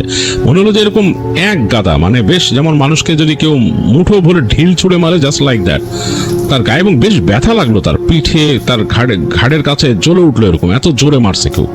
তো সে মানে অবাক হয়ে গেছে, সে ব্রেক করলো, ছেঁচড়ায় তার মানে সাইকেলটা সামনে চলে গেছে, সে পিছন ফিরে তাকাইলো, দেখলো কেউ নাই, একদম খা খা করতেছে পিছনে, এবং ওই যে দুই একটা পাখির ডাক হঠাৎ শোনা যাচ্ছে, আবার চুপ হয়ে যাচ্ছে, কেমন জানি পরিবেশটা ভীতিকর হয়ে গেছে। তো একটু ভয় পেলো আসলে সাইমন, চিন্তা করলো যেটা কি ব্যাপার। সে আবার সাইকেলে প্যাডেল মারলো, এবং সামনে যাওয়ার সাথে সাথে সে প্রায় দেখতেছে তার গায়ে এরকম ছুটে আসতেছে পাইনকোন, মনে হয় যে একাধিক ঢেল তার গায়ে মারতেছে, এবং অসংখ্য, মানে একটা না 8টা 10টা করে এরকম ঢিল তার গায়ে ছুটে আসতেছে। মানে এটা তো সম্ভব না, একটা মানুষ কিভাবে 8টা 10টা এত দ্রুত কোড়ায় ওগুলো যদি গাছের নিচে পড়ে থাকে এরকম মারে কে। তো সে দ্রুত প্যাডেল মারতে মারতে এক সময় ওখান থেকে বের হয়ে আসলো, এবং লাস্ট ঢিলগুলো পড়ছে ঠিক ওই গাছগাছালির ভেতর থেকে, সে বের হয়েছে খোলা জায়গা ওইখানে, তো যখন সে খোলা জায়গায় বের হয়ে আসছে, যেখানে গাছগাছালির পিছনে পড়ে গেছে, ছোট রাস্তা দিয়ে যাচ্ছে, সেখানে আশেপাশে দু একটা বাড়ি ঘর, তো তখন সে চিন্তা করলো যে ঢিলগুলো কে মারলো আমাকে এইভাবে, এটা কিভাবে সম্ভব। এগুলো ভাবতে ভাবতে সে চলে গেল নীলের বাসায়। তারপর তখন অলরেডি বিকাল প্রায় একদম শেষ, সন্ধ্যা হচ্ছে, কার্নিভাল জমে উঠতেছে, কারণ ওখানে শব্দ পাচ্ছে, ওখানে মিউজিকের শব্দ পাচ্ছে কাছেই, নীলের বাসা থেকে বেশ কাছেই। তো এর মধ্যে আসলো ডাস্টিন আসলো, তো তিনজন মিলে ওখানে গেল। নীলের বাসায় সাইকেল রেখে গেছে, তো যে কার্নিভালে গেল। কার্নিভাল মানে হচ্ছে ছোট মেলা, যারা দেখেন নাই তাদের জন্য বলতেছি যে ছোট্ট মেলা, মানে ওখানে বিভিন্ন রকমের রাইড আছে, হ্যাঁ, মানে আমাদের যেরকম ছোট মেলা হয় সেরকম। তো যাই হোক, সেখানে গেল, সেখানে গিয়ে তারা বেশ আনন্দ করলো, টাইম কাটালো, আরও কিছু স্কুলের ফ্রেন্ডদেরকে পেলো, তাদের সাথে গল্প গুজব করলো, ওখানে কিছু খেলা আছে খেলা করলো, বিভিন্ন রাইডে উঠলো। তো যাই হোক, এগুলো করতে করতে অনেক সময় কেটে গেছে, বেশ অনেক সময় কেটে গেছে। সাইমন এক সময় দেখলো যে রাত প্রায় 10টা বাজে, মানে 9:45, তো অনেক রাত কিন্তু। তো সে বললো যে তার ফ্রেন্ডদেরকে বললো, এই কার্নিভাল অলরেডি গুটায় ফেলতেছে, তখন একদম হালকা পাতলা হয়ে গেছে, রাইড টাইড বন্ধ হয়ে যাচ্ছে। তো বললো যে আমাকে যেতে হবে ম্যান, আর রাত হয়ে গেছে। তো বললো যে নীল চলো। নীল বলতেছে আমার বাসায় থেকে যাও আজকে। বলতেছে না না, বাসায় থাকবো না, আমাকে যেতে হবে, আম্মা খুব রাগ করবে। তা আমি আম্মাকে বলছিলাম যে আন্টি আমাকে ড্রপ করে দিবে। তো তখন নীল বলতেছে যে হ্যাঁ, আম্মা ড্রপ করে দিতে পারতো, কিন্তু আমার একটা সমস্যা হয়েছে, আমার নানি অসুস্থ, আমার আম্মা গেছে নানির বাসায়, তো এটাতে একটু সমস্যা হয়ে গেছে। সো তুমি থেকে যাও আমাদের বাসায়, অসুবিধা নাই, বাসা থেকে তোমার আম্মুকে ফোন করে দিব না। তো সাইমন বলতেছে না না, বাসায় থাকা যাবে না, আম্মু রাগ করবে এটাতে, মানে আমার উপরে একটা রেস্ট্রিকশন দিয়ে দিবে, আমাকে আর আসতে দিবে না এরকম, তো আমি যাই। তো বলছে সাইকেল নিয়ে যাবা? বলে যে হ্যাঁ। তো তখন ডাস্টিন আর নীল দুজন বলছে আমরা তোমার আগে দিয়ে আসি, আমরা দুজনও যাই সাইকেল নিয়ে, আমাদের সাইকেল আছে। তো বলে না না না, তোমাদের লাগবে না, তোমরা কি আবার একা একা আসবা নাকি? ইটস নট এসেনশিয়াল, আমি যাচ্ছি, কোনো অসুবিধা নেই। তো একটা ব্যাপার ঘটছে কিন্তু, সে বলতেছে ওদের যাইতে যেতে সে সাইকেল নিবে আর কি নীলের বাসা থেকে। বলে কি বলে, আমি ওখান থেকে আসার সময় আমার মনে হয়েছে আমাকে কেউ ঢিল মারছে এরকম। শুনেই ডাস্টিন বলতেছে no man, it's not right, এটা ভালো না, তুমি ওখানে যাইতেছো, ওখানে উইচ আছে, তোমাদের এই রাস্তাটা কিন্তু নির্জন, রাতের বেলা এরকম যাওয়া ঠিক হচ্ছে না। তো তখন সাইমন বলে আর এটা কোনো ব্যাপার না, YONO I have to go, আমি যাই, আমার আম্মা নিলে মাইন্ড করবে, আম্মা আমাকে আর আসতে দিবে না। এগুলো বলে যে ওদের বাসা থেকে সাইকেলটা নিছে, নিয়ে বলে যে ওকে গুড নাইট গাইস, কালকে দেখা হবে তোমাদের সাথে আফটারনুনে, আমি এখন যাই। তো বলে ওদের সাথে সে বিদায় নিল, সাইকেলে প্যাডেল করে দ্রুত বের হয়ে গেল ওখান থেকে। তো ওরা বলতেছে যে কল আস, বাসায় যায় কল করে আমাদের সাথে, চিৎকার করে বললো, বলে ওকে। তো সেও চিৎকার করে উত্তর দিয়ে রওনা দিল।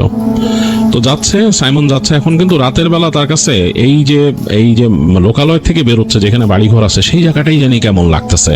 মানে অনেকগুলা বাড়ি দেখা যাচ্ছে, সামনে বাতি থাকলেও ভেতরে অন্ধকার হয়ে গেছে, এবং মানুষ আর্লি ঘুমায় গেছে এখানে। দুই একটা বাড়িতে দেখা যাচ্ছে এখান থেকে এখনো যে জানলা দিয়ে টিভি চলতেছে, যে টিভির আলো দেখা যাচ্ছে, but most of the houses যে লাইট বন্ধ, সামনে শুধু ওই যে সামনে যে তাদের লাইটটা আছে ওইটা জ্বলতেছে, আর সব বন্ধ। তো সাইমনের কাছে মনে হলো যে আসলেই রাত হয়ে গেছে। সে একবার ঘড়ির দিকে তাকালো, দেখলো যে 10:01 বাজে। মানে সে বুঝলো যে তার আম্মু আজকে তাকে খবর করে দিবে, এরকম রাত হয়েছে। এবং তার আম্মু তো জানে যে নীলের আম্মু তাকে পৌঁছায় দিবে, সাইকেলে সে আসবে না, সে তার মাকে বলছে। যাই হোক, সে প্যাডেল করা শুরু করলো জোরে জোরে। সে বললো যে আমি চলে যাব, বেশিক্ষণ লাগবে না। তার এর আগেও তো সন্ধ্যার পরে আসছে সে মাঝে মাঝে। তো তার সেই ডাইনামো লাইটটা অন করে দিছে, তো লাইটটা হালকা হালকা কাঁপে, যখন সে প্যাডেল করে তখন উজ্জ্বল হয়, আবার স্লো করে ফেললে আলো কমে যায়। এক সময় দূর থেকে দেখলো গাছগাছালি মাঝখানে রাস্তাটা ঢুকতেছে। আজকে জানি কেমন লাগলো, এর আগে কিন্তু সন্ধ্যায় ঢুকতে তার কাছে এরকম লাগে নাই, আজকে সে ঢুকলো। কিন্তু আজকে এটা লাগার কারণ হচ্ছে ওই যে ইট লাগছিল তার গায়ে, ইট মানে ওই যে ছোট ছোট ওই যে পাইন কোন এসে ছিটে ছিটে লাগছিল তার গায়ে, এর জন্য তার মাথার মধ্যে মানে এটা আসছে যে কে মারছিল, একটু ভয় লাগা শুরু করছে তখন। আবার ওই যে একটা মেয়েকে দেখছিলাম তাকাইতে, তো একবার সে ভাবতেছে যে না, এটা হতে পারে এখানে কোনো হয়তো বাসা টাসা আছে, ঘরটর আছে, কেউ থাকে, সেই বাসার কোনো মেয়ে হয়তো এখানে হাঁটতে বেরিয়েছিল, তো দেখছে, অথবা দুষ্টুমি করে তার গায়ে কেউ মারছে, কয়েকজন মিলে মারছে। এগুলো ভাবতে ভাবতে সে সাইকেল নিয়ে ঢুকে গেল গাছগাছালি ওইখান দিয়ে। এখানে ঢুকেই তার গাটা কেমন ছমছম ছমছম করা শুরু করলো। তো সাইকেল চালা আসতেছে, তার চেনের কেট কেট কেট কেট কেট কেট সাউন্ড, আর মাঝে মাঝে প্যাডেল করে আবার প্যাডেল ধরে রাখতেছে, তখন সাইকেল অটোমেটিকলি চলতেছে, তখন ওই শব্দটা বেশি হচ্ছে চেনের। আবার যাচ্ছে, লাইটটাও ডাইনামো লাইটটাও একবার মানে যখন সে প্যাডেল করে তখন বেশি বাড়ে, আবার যখন ইহা কমে যায়। আর কেমন জানি লাগতেছে গাছগাছালির মাঝখান দিয়ে রাস্তাটা, আর পেছনে চাঁদ উঠছে, চাঁদের আলোটা এই গাছের উপর দিয়ে ফাঁকা দিয়ে পড়ছে রাস্তার মধ্যে। ছোট রাস্তা কিন্তু বেশ বড় না। এরকম করে চলতেছে, চলতে চলতে চলতে এক সময় সে বাঘটার কাছে চলে আসলো। ওই যে সেই বাঘটা যেখান থেকে ওই সে দেখছিল যে ওই মেয়েটাকে দেখছিল, সে বাঘের কাছে চলে আসলো। তো এখানে সে স্লো করছে, একটু স্লো করে কি মনে করে ওই গাছটার দিকে তাকাচ্ছে। ওই চাঁদের আলো পড়ে জায়গাটা বেশ আলোকিত হয়েছে, গাছটার দিকে সে তাকাচ্ছে। তো সে গাছটার দিকে তাকাতে তাকাতে যখন পার হয়ে গেছে, মনে হলো তার বাঁ দিকে, কানের বাঁ দিকে কে জানি বললো হেই, একটা মেয়ের কণ্ঠে হেই বললো, একদম স্পষ্ট শুনছে সে, একদম তার কানের কাছে। তো সে কেঁপে উঠছে, মানে বেশ কেঁপে উঠছে, গা একদম পুরো তার গুজবাম্প হয়ে গেছে, যে একদম কানের কাছে বলছে। তারপর সে তাড়াতাড়ি মানে প্যাডেল মারা শুরু করলো, কারণ সে বুঝতে পারছে এটা ন্যাচারাল কিছু না। এরপর সে হাসির শব্দ শোনা শুরু করলো বাঁ দিকের গাছগুলোর মধ্যে দিয়ে, মনে হচ্ছে একটা মেয়ে হাসতেছে, খুব দুষ্টমি করে হাঁটতেছে। একটু পরে সে দেখলো যে ওই গাছগুলোর মধ্যে দিয়ে একটা মেয়ে আসতেছে, মেয়েটা মনে হচ্ছে ভেসে যাচ্ছে, মানে মাটিতে নাই, মানে মাটির থেকে উপর দিয়ে যদি ভেসে যায় গাছগাছালির মধ্যে দিয়ে দেখতেছে। এবং মেয়েটার সে যতটুকু দেখতে পাচ্ছে যে ঘাড়ের কাছটা অনাবৃত, চুলগুলো ছাড়া, আর পিছনে একটা গাউনের অংশ দেখতেছে সে। খুব আশ্চর্যজনকভাবে একটা ফুলের ঘ্রাণ ভেসে আসতেছে, সেই এই ফুলের ঘ্রাণটা সে জানে না, বা আগে সেটা স্মেল পায়নি, বাট খুব পরিচিত মনে হচ্ছে তার কাছে, যে কি ফুলকে জানে। এবং সে দেখতেছে মেয়েটার হাসির শব্দ পাচ্ছে সে। একটু পরে তার সাইড শিফট করলো, মানে বাঁ দিকে দেখতেছিল, এবার দেখলো মেয়েটা এই পাশ থেকে আসতেছে। প্রচন্ড রকমের ভয় পেয়েছে আসলে সাইমনের, মানে পুরা উড়ে গেছে, সে বুঝতে পারছে এটা কোনো স্বাভাবিক কিছু না। তো সে আরো সামনে যখন চলে আসলো, সে মানে মনে মনে চিন্তা করতেছে যে মানে এটা কি দেখতেছি। একটু পরে দেখলো যে তার সামনে দিয়ে রাস্তা দিয়ে ঘুরে দূরে একটা অবয়ব দাঁড়ায় আছে, মানে মনে হচ্ছে যে একটা মেয়ে মানুষই দাঁড়ায় আছে, গাউন পরে, এবং রাস্তাটাকে আগলায় আছে।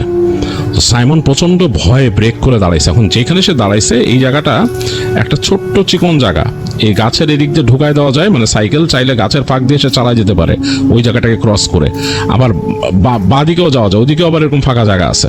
তো সাইমন কিছুক্ষণ দাঁড়ায় থেকে চিন্তা করলো কোন দিকে যাবে। সে ডান দিক দিয়ে, মানে প্রেফারেবলি সে প্রেফার করতো ডান দিকে যাওয়ার জন্য, কারণ মানসিকভাবে সে পজিটিভ চিন্তা করতো। তো ডান দিকের যে ছোট চিকন জায়গাটা, ওখান থেকে সাইকেল উঠাই দিল সে, এবং খুব জোরে প্যাডেল করা শুরু করলো। একটু উঁচা হয়ে উঠে গেছে জায়গাটা, উঁচা হয়ে নেমে সে ওই যে মেয়েটা যে দাঁড়ায় ছিল, যেখানে যেখানে সে অবয়বটা দেখছে, তার পাশ থেকে ত্রাম করে ওই পাশে যে নামছে সাইকেল নিয়ে ক্রস করে।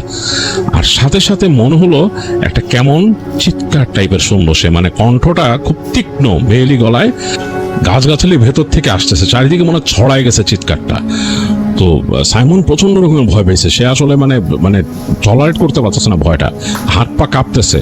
সে রীতিমতো গায়ের জোরে দাঁড়ায় প্যাডেল করা শুরু করলো সাইকেল দ্রুত যাওয়ার জন্য।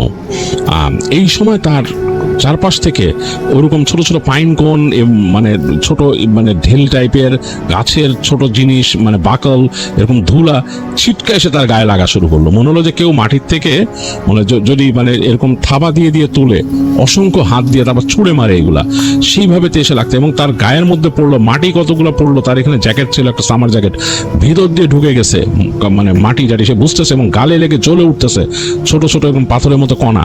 তারপরে এই যে ইগুলা পাইন কোনগুলো এসে ছিটকে লাগতেছে। তো সে মানে কোনো মতে জোরে সাইকেল প্যাডেল করে করে যাচ্ছে আর ভয় পাচ্ছে। তো প্যাডেল করতে করতে একদম যখন নাকি সে এই গাছগাছালি আরেকটু পর পার হয়ে যাবে, এই সময় সে একটা ভয়ঙ্কর শব্দ শুনলো। মনে হলো একটা ভারী টাইপের কণ্ঠ, ক্যানকানা টাইপের। তো সেই শব্দটা আসছে হাতের ডান দিক থেকে, এই গাছগাছালির মধ্যে থেকে। সে তাকালো, তাকায় দেখলো কতগুলো গাছগাছালির ফাঁক দিয়ে একটা মানে মূর্তির মতো, সেটা মানে একটা একটা মানে কি বলে অবয়ব, সেই অবয়বটা বেশ উঁচু, প্রায় 8 ফিটের মতো লম্বা, এবং মুখটা কেমন জানি ভয়ঙ্কর, অনেকটা কাইন্ড অফ লাইক কোনো ঘোড়া বা কিছুর মতো যদি এরকম হয়। এবং তার ঘাড়ের কাছ থেকে মনে হইতেছে যে ডানার মতো আছে, বাদুড়ের যেরকম চোখা থাকে সেরকম, এবং হাতগুলো এরকম বড় বড় হাতে নখ, সেটা ছুটে আসতেছে, এবং বেশ আকৃতি বড়, 8 ফিটের মতো, মুখটা অনেকটা মতো ঘোড়ার মতো, এবং ছুটে আসতেছে ওই দিক থেকে, অবয়বটা এরকম। তো মানে রাখতে পারে নাই সাইমন, মনে মনে শুধু বললো ও গড বলে সে দ্রুত প্যাডেল মারতে মারতে সে নিজের সেন্সের বাইরে চলে গেছে। মানে এর থেকে ইনহিউম্যান ভাবে স্পিডে সে কোনদিন সাইকেল চালানে, এত জোর তার কোত্থেকে আসলো সে জানে না। সে দ্রুত সাইক্লিং করতে করতে একদম তার নানা বাড়ির কাছে চলে আসছে। এই সময় তার সাইকেলের চাকাটা একটা ডালের সাথে, মরা ডালের সাথে লেগে ঠাস করে পড়লো, সাইকেলটা থেকে সে ছিটকায় পড়লো দূরে। তার কাছে মনে হলো ওই যে ডাকটা শুনছিল ওইটা কাছে আসছে, আবার বেশ একটা ডাক এরকম কাছে চলে আসছে। সে হাসলে পাছলে উঠে দৌড়ায় তার সাইকেলটা নিল, কারণ সাইকেলের প্রতি তার খুব মায়া। সাইকেলটা নিয়ে সে 2 হাতে সাইকেল ধরে দৌড়ানো শুরু করছে নানা বাসার দিকে। দৌড়ানো শুরু করছে, পিছন দিকে তাকায় দেখলো তার থেকে বেশ খানিকটা দূরে সেই অবয়বটা দাঁড়ায় আছে। তো সে সাইকেল নিয়ে দৌড়ায় এসে নিচে, মানে সাইকেলটাকে মানে তাদের যে ওই সামনে যে বারান্দা ওইখানে কোনো মতো নিচে ফেলে দিচ্ছে, ওইখানে সে বেঁধে রাখতো সাইকেলটা। তো ওইখান থেকে সে দৌড় দিয়ে সিঁড়িতে উঠে ধাপ ধাপ ধাপ ধাপ করে তার দরজা নক করতেছে মায়ের, মানে মায়ের নাম ধরে আছে, মা মা বলে নক করছে। দেখলো যে তার মা ঠাস করে বেরো আসছে, কারণ মা ওয়েট করতেছিল নিচেই লিভিং রুমে ওয়েট করতেছিল। তার মা বেরোয় আসছে, হোয়াট হ্যাপেন, কি হয়েছে তোমার? সে বলতেছে যে তার মা তাকে দেখে বুঝছে যে সামথিং রং, কি হয়েছে। তখন নাকি সাইমন আর তার মা দুজনে দেখছে যে তাদের বাসার থেকে দূরে গাছগাছালির মধ্যে ঠিক ওই যে সে যেরকম দেখছে এরকম মুখটা আসলে ঘোড়া বা যদি বড় বাদুড়ের মুখ যেরকম হয় সেরকম হবে, ডানা আছে এরকম বেশ উঁচু 8 ফিটের মতো, এবং 2টা হাতের মধ্যে বড় বড় নখ, গাছের ফাঁক থেকে তাকায় আছে। এবং সে আর তার মা তাড়াতাড়ি দৌড় দিয়ে, তার মা তো বারান্দায় চলে আসছিল, তাকে টেনে দরজা লাগাই দিয়েছে তার মা। তখন মনে হলো ওখান থেকে লাফ দিয়ে তাদের ছাদের উপরে এসে পড়ছে।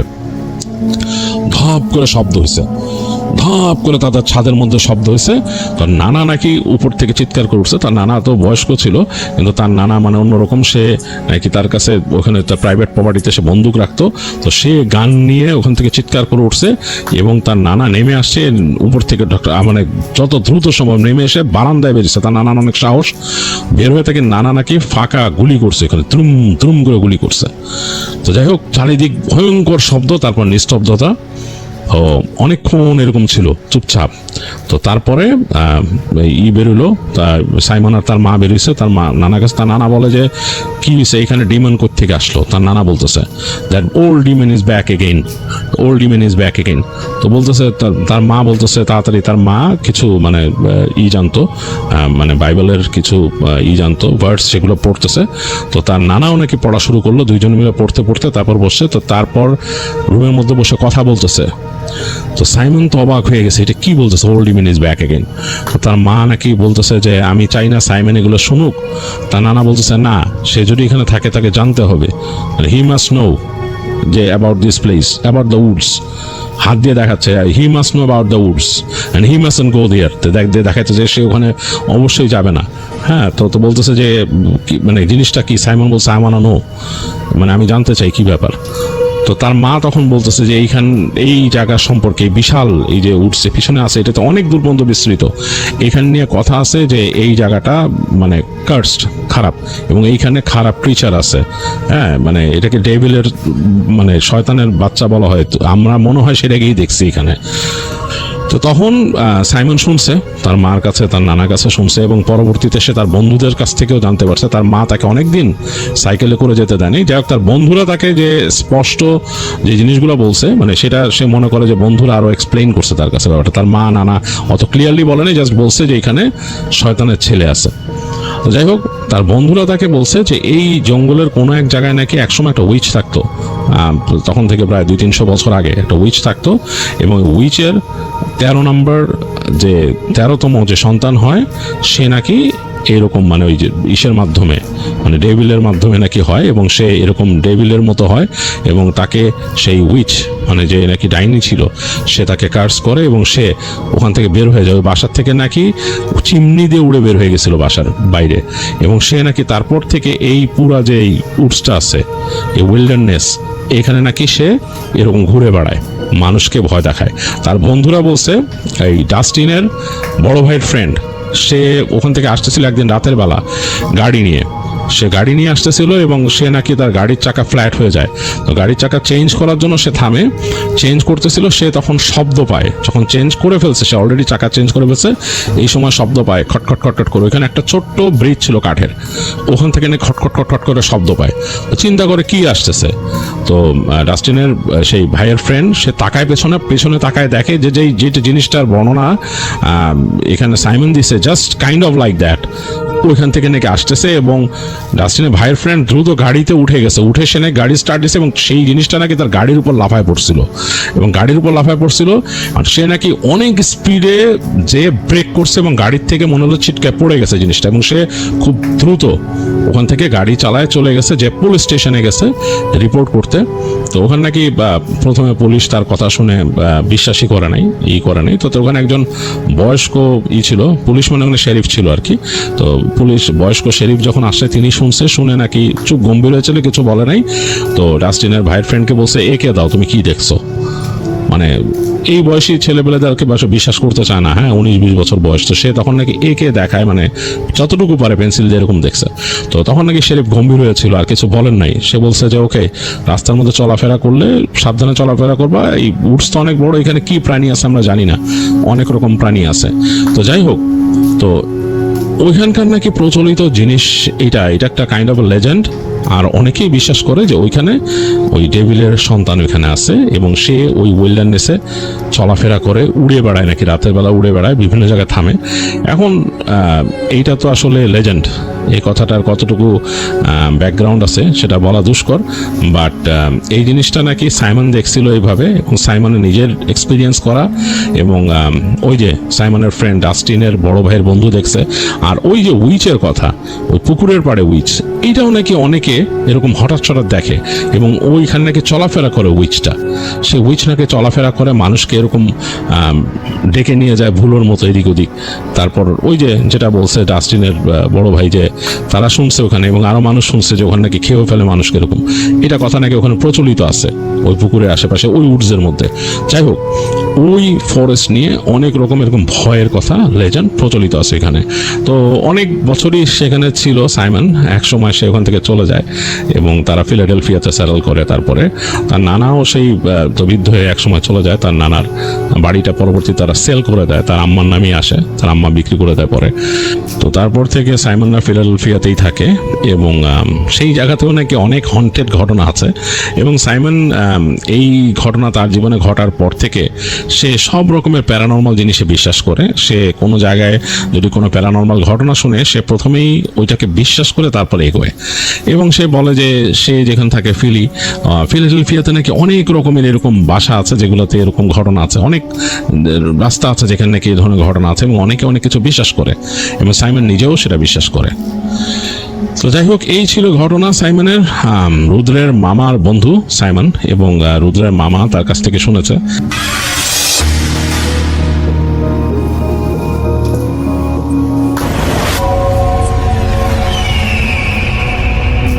এখন যেই ঘটনাটি আমি আপনাদের সাথে শেয়ার করব, এই ঘটনাটি একটি অদ্ভুত কুয়াকেন্দ্রিক অনেক ঘটনাই আমরা পাই। এই ঘটনাটি আসলে একটু অদ্ভুত, আপনারা শুনলেই বুঝতে পারবেন। ঘটনাটি আমাকে দিয়েছেন শাওন ভাই, আর শাওন ভাই আসলে ঘটনাটি শুনেছেন তার আম্মার কাছ থেকে। আমি তখন শাওন ভাইয়ের আম্মা মানে আন্টির সাথে যোগাযোগ করি এবং আন্টির মুখ থেকে আবার আমি ঘটনাটি সংগ্রহ করি। আন্টি আরও একটি ঘটনা আমাকে বলেছিলেন, এই ঘটনাটি আমাদের এই চ্যানেলেই রয়েছে, পুকুর থেকে উঠে আসা দেও। সেটি ছিল একটি পুকুর কেন্দ্রিক ঘটনা। এই ঘটনাটিও আন্টির শ্বশুর বাড়িতে।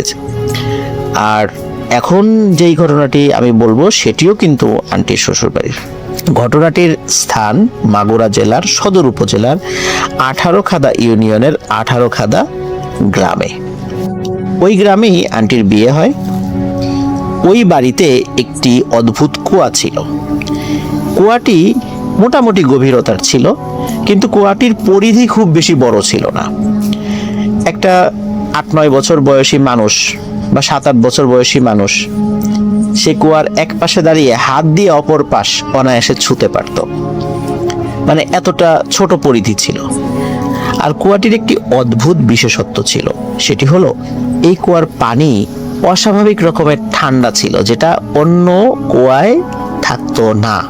কুয়ার পানি এমনিতেই ঠান্ডা থাকে, এটা আমরা জানি, কিন্তু তাই বলে ফ্রিজের পানির মতো ঠান্ডা, এটা কি সম্ভব? হ্যাঁ প্রিয় লিসেনার্স, ওই কুয়ার পানি অনেকটাই ফ্রিজের ঠান্ডা পানির মতো ছিল। ফ্রিজে নর্মাল পানি রাখলে, যে ফ্রিজের নর্মালে পানি রাখলে যেভাবে ঠান্ডা হয় না, অনেকটা নাকি তেমন ছিল।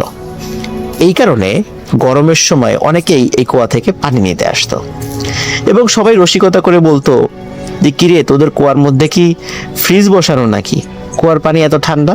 তখন ওই বাড়ির সদস্যরাও মজা করে বলতো হ্যাঁ আমাদের কুয়ার মধ্যে না ফ্রিজ বসানো আছে।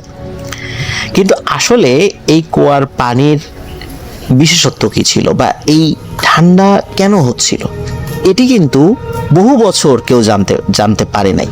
কিন্তু একটি ভয়ানক ঘটনা ঘটার পর সবাই বুঝতে পেরেছিল যে এই কুয়ার পানি এত ঠান্ডা হওয়ার রহস্য কি ছিল। প্রিয় লিসেনার্স, কথা না বাড়িয়ে সরাসরি ঘটনাতে চলে যাচ্ছি। ঘটনাটির সময়কাল 1972 কি 73 সালের দিকে। ঘটনাটি একদম দিনের বেলা ঘটেছিল। এই ঘটনাটি যারা দেখেছিলেন, মানে একদম চাক্ষুষ যারা ছিলেন, 3 জন মানুষ ছিলেন। তার মধ্যে আন্টির বড় ননদ, তার নাম চান্দু বিবি, উনি ছিলেন। আর ওই কুয়ার পাশে একটি পেয়ারা গাছ ছিল। ওই পেয়ারা গাছে আন্টির প্রতিবেশী সম্পর্কের এক ননদ, তার বয়স ছিল 8-9 বছর, এবং একই বয়সী ওই প্রতিবেশী সম্পর্কের একজন দেবর, তার বয়সও ওই 8-9 এরকমই হবে আর কি। তো সে ওই পেয়ারা গাছে উঠে পেয়ারা পাড়ছিল। এই 3 জন একদম মূল ঘটনাটা একদম প্রত্যক্ষ করেছিলেন। ওই কুয়ার পাশে একটি বড় পেয়ারা গাছ ছিল। পেয়ারা গাছে প্রচুর পেয়ারা ধরতো। তো গ্রামের পাশের বাড়ি থেকে বাচ্চারা এসে ওই পেয়ারা গাছ থেকে পেয়ারা পাড়ত এবং পেয়ারাটা বেশ মিষ্টি ছিল। তো একদিন সকালবেলা, সকাল বলতে তখন বাজে 10টা কি 10:30 এরকম আনুমানিক একটা সময় আর কি, তখন বাড়ির অন্য নারী সদস্যরা গেরস্থালি কাজে ব্যস্ত। তখন ওই প্রতিবেশী একজন ননদ এবং দেবর ওনারা আসেন, এসে পেয়ারা পাড়া শুরু করেন। এখন বাচ্চা ছেলে যেটা ছিল সে গাছে উঠে যায়। সে গাছে উঠে পেয়ারা পাড়তে থাকে এবং নিচে যিনি আছেন তার কাছে পেয়ারা ছিঁড়ে ছিঁড়ে দিতে থাকে। তো সে পেয়ারা ধরে ধরে মানে ক্যাচ ধরছে এবং এক জায়গায় রাখছে। এভাবে বেশ খানিকক্ষণ পেয়ারা পাড়ার পর নিচে থাকা যে নারী সদস্য আছে সে বলছে, মানে স্থানীয় ভাষায় বলছে, এ ভাই ঝাঁকি দে, গাছের মাথায় আরো অনেক পাকা পেয়ারা।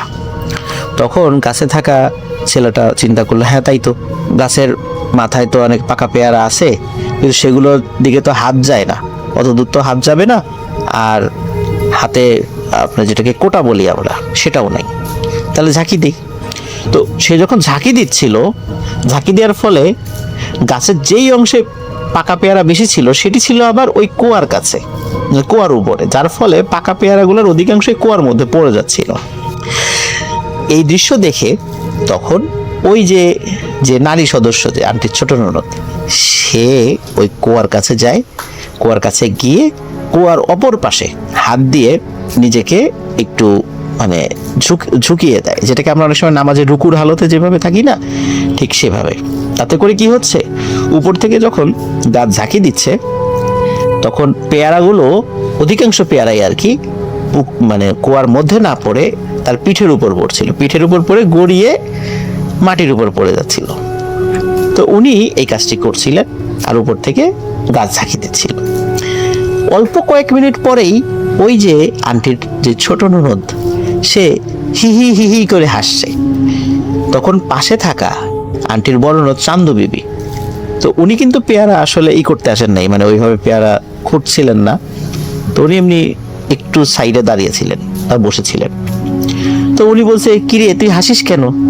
কয়ে বাবু দেখ, নিচ থেকে না কি যেন একটা উঠে আসতেছে আর আমার দিকে তাকায় আছে।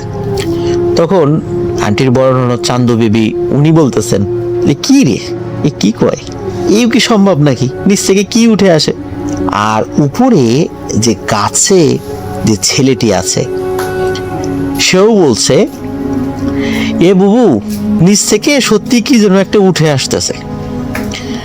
ওদের এই কথোপকথন কিন্তু বাড়ির অন্য যে নারী সদস্যরা আছে যারা কাজ করছিল, এনারা কিন্তু শুনতেছেন, কিন্তু শোনার পরে নিজেরা বলতেছেন, এই বাচ্চা ছেলে পেলে কি দেখে কি বলে, আবার নিজেরাই হাসাহাসি করে। ওনারা কিন্তু এটার কোনো গুরুত্ব দিচ্ছিলেন না। আর উপর থেকে তো মানে পেয়ারা পেরেই যাচ্ছে আর ঝাঁকি দিয়েই যাচ্ছে। একটা পর্যায়ে আন্টির ওই ছোট ননদ সে চান্দু বিবিকে বলে ওঠে, এ বুবু দেখ আমার কাছাকাছি চলে আসছে, আমারে মনে হয় ধরবে ধরবে। এই কথা যখন বলেছে সাথে সাথে আন্টির ওই বড় ননদ চান্দু বিবির সন্দেহ হয়, বলে ও কি দেখে, আমি যাই তো একটু দেখি।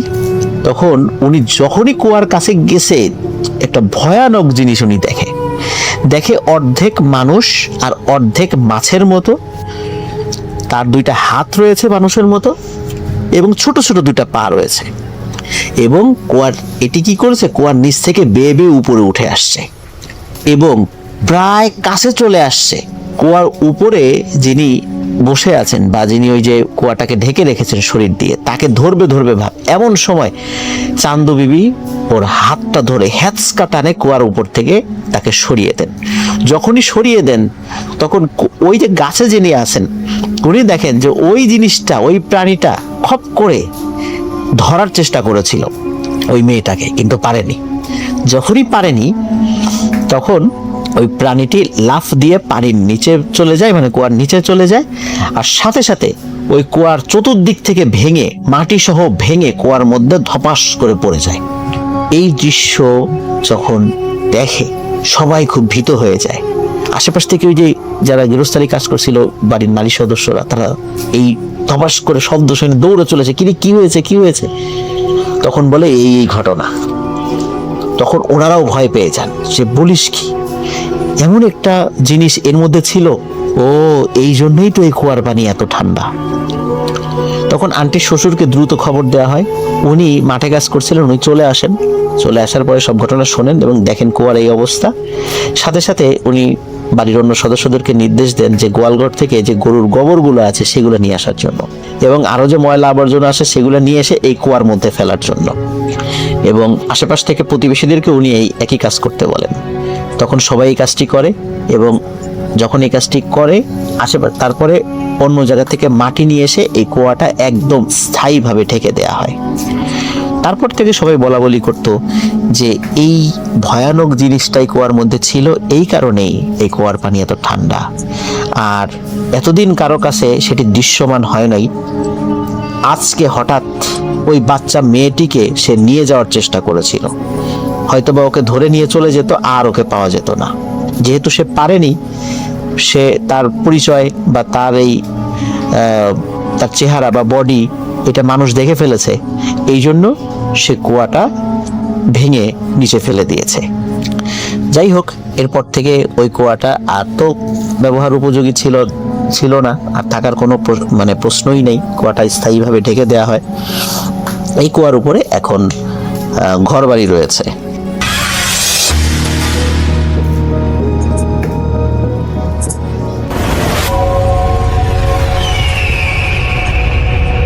আসসালামু আলাইকুম লিসনার্স, সবাইকে আমন্ত্রণ জানাচ্ছি আমি ডক্টর আলিফ।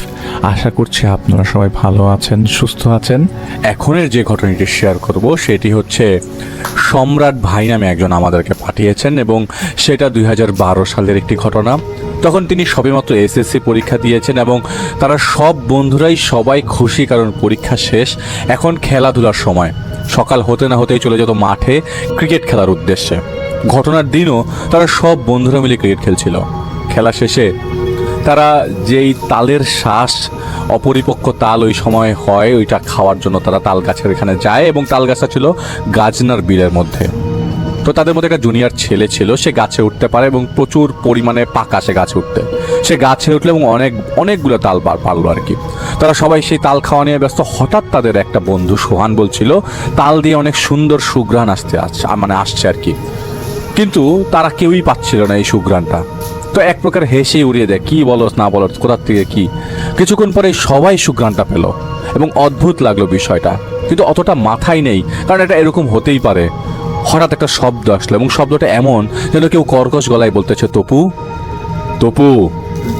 তো তারা খুঁজছিল আসলে কে ডাকলো তপু বলে। কিছুক্ষণ পর সেই নাম ধরে ডাকটা অনেকটা ক্লিয়ার বোঝা যাচ্ছে। তপু অনেকটা হিমশিম খেয়ে গেল বলা চলে, এবং ভয়ও পেয়ে গেছে। আস্তে আস্তে সুঘ্রাণ বাড়তে থাকে এবং তাদের ভয়টাও বাড়তে থাকে। আর ডাকটা কাছে চলে আসছে। আগে একটু আগে দূরে শোনা যাচ্ছিল, এখন কাছে চলে আসছে। অজানা কোনো কিছু তাদের উদ্দেশ্যে বলল এবং তাল পেরে ভালো করিস নেই, মানে অজানা থেকে মানে একটা ভেসে আসছে একটা কথা, তাল পেরে ভালো করিস নেই তোরা, এগুলা আমাদের সম্পদ, তোদের সাহস হয় কিভাবে এগুলোকে হাত দেওয়ার।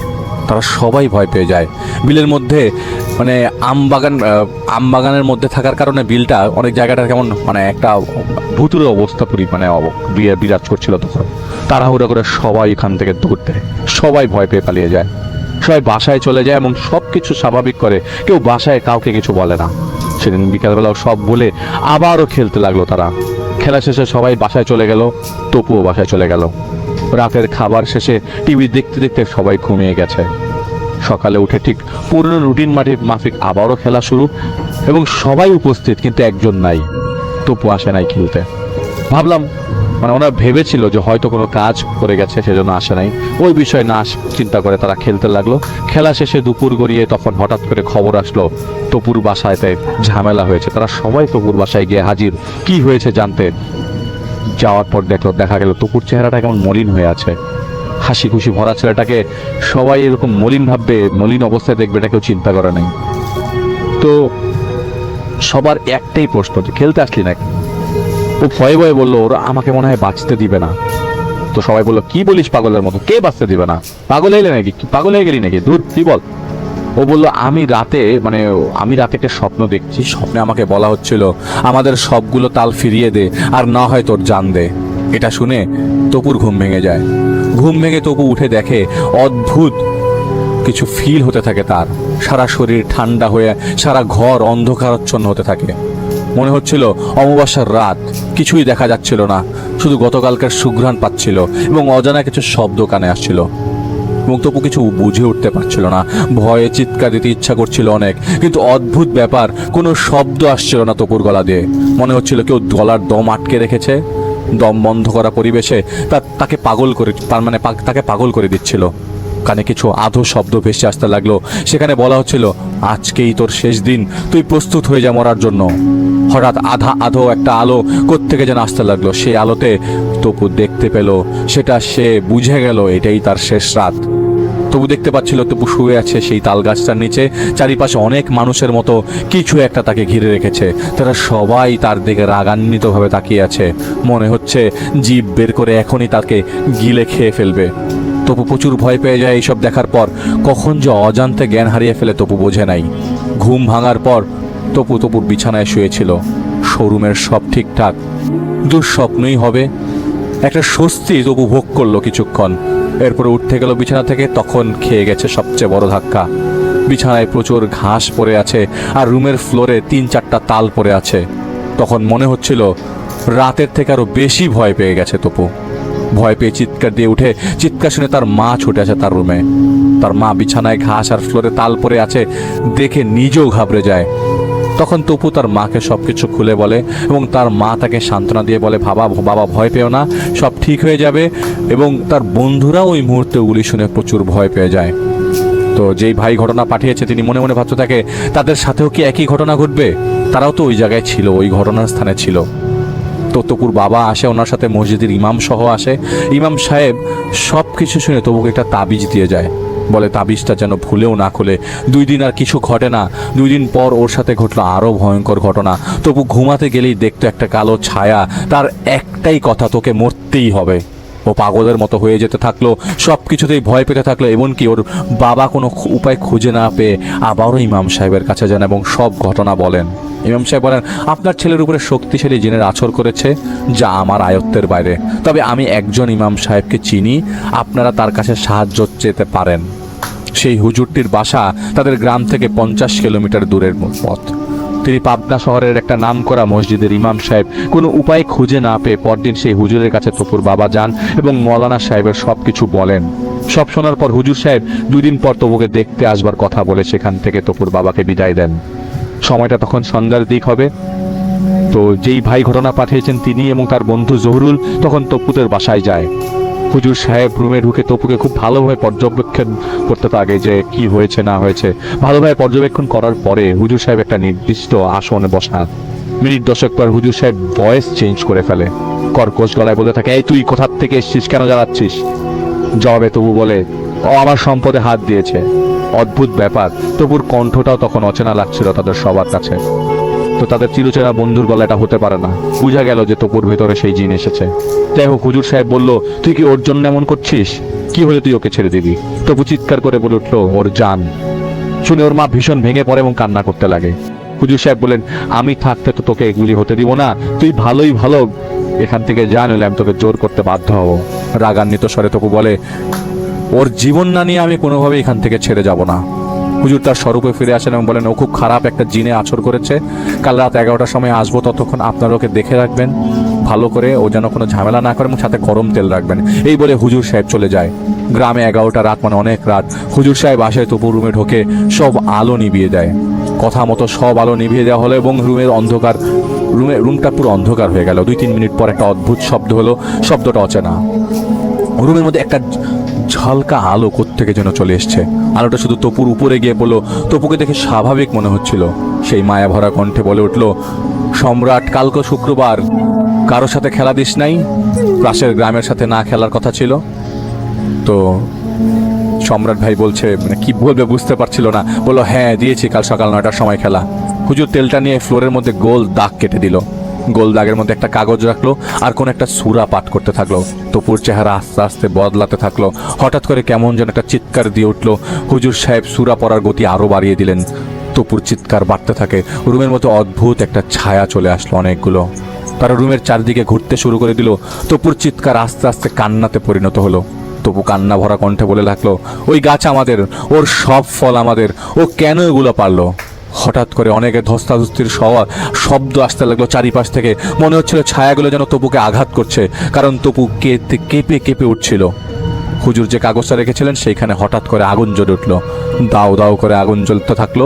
আর কিছুক্ষণ পর চিতার আগুন যেমন দাউ দাউ করে জ্বলে, সেরকম একটা শব্দ আসতে লাগলো চারিপাশ থেকে কাগজটির পোড়ার। তপু কান্না করছে তো করছেই, এক কথায় বিরতিহীন কান্না। এক পর্যায়ে তপুর কান্না থেমে যায় এবং সে জ্ঞান হারিয়ে ফেলে।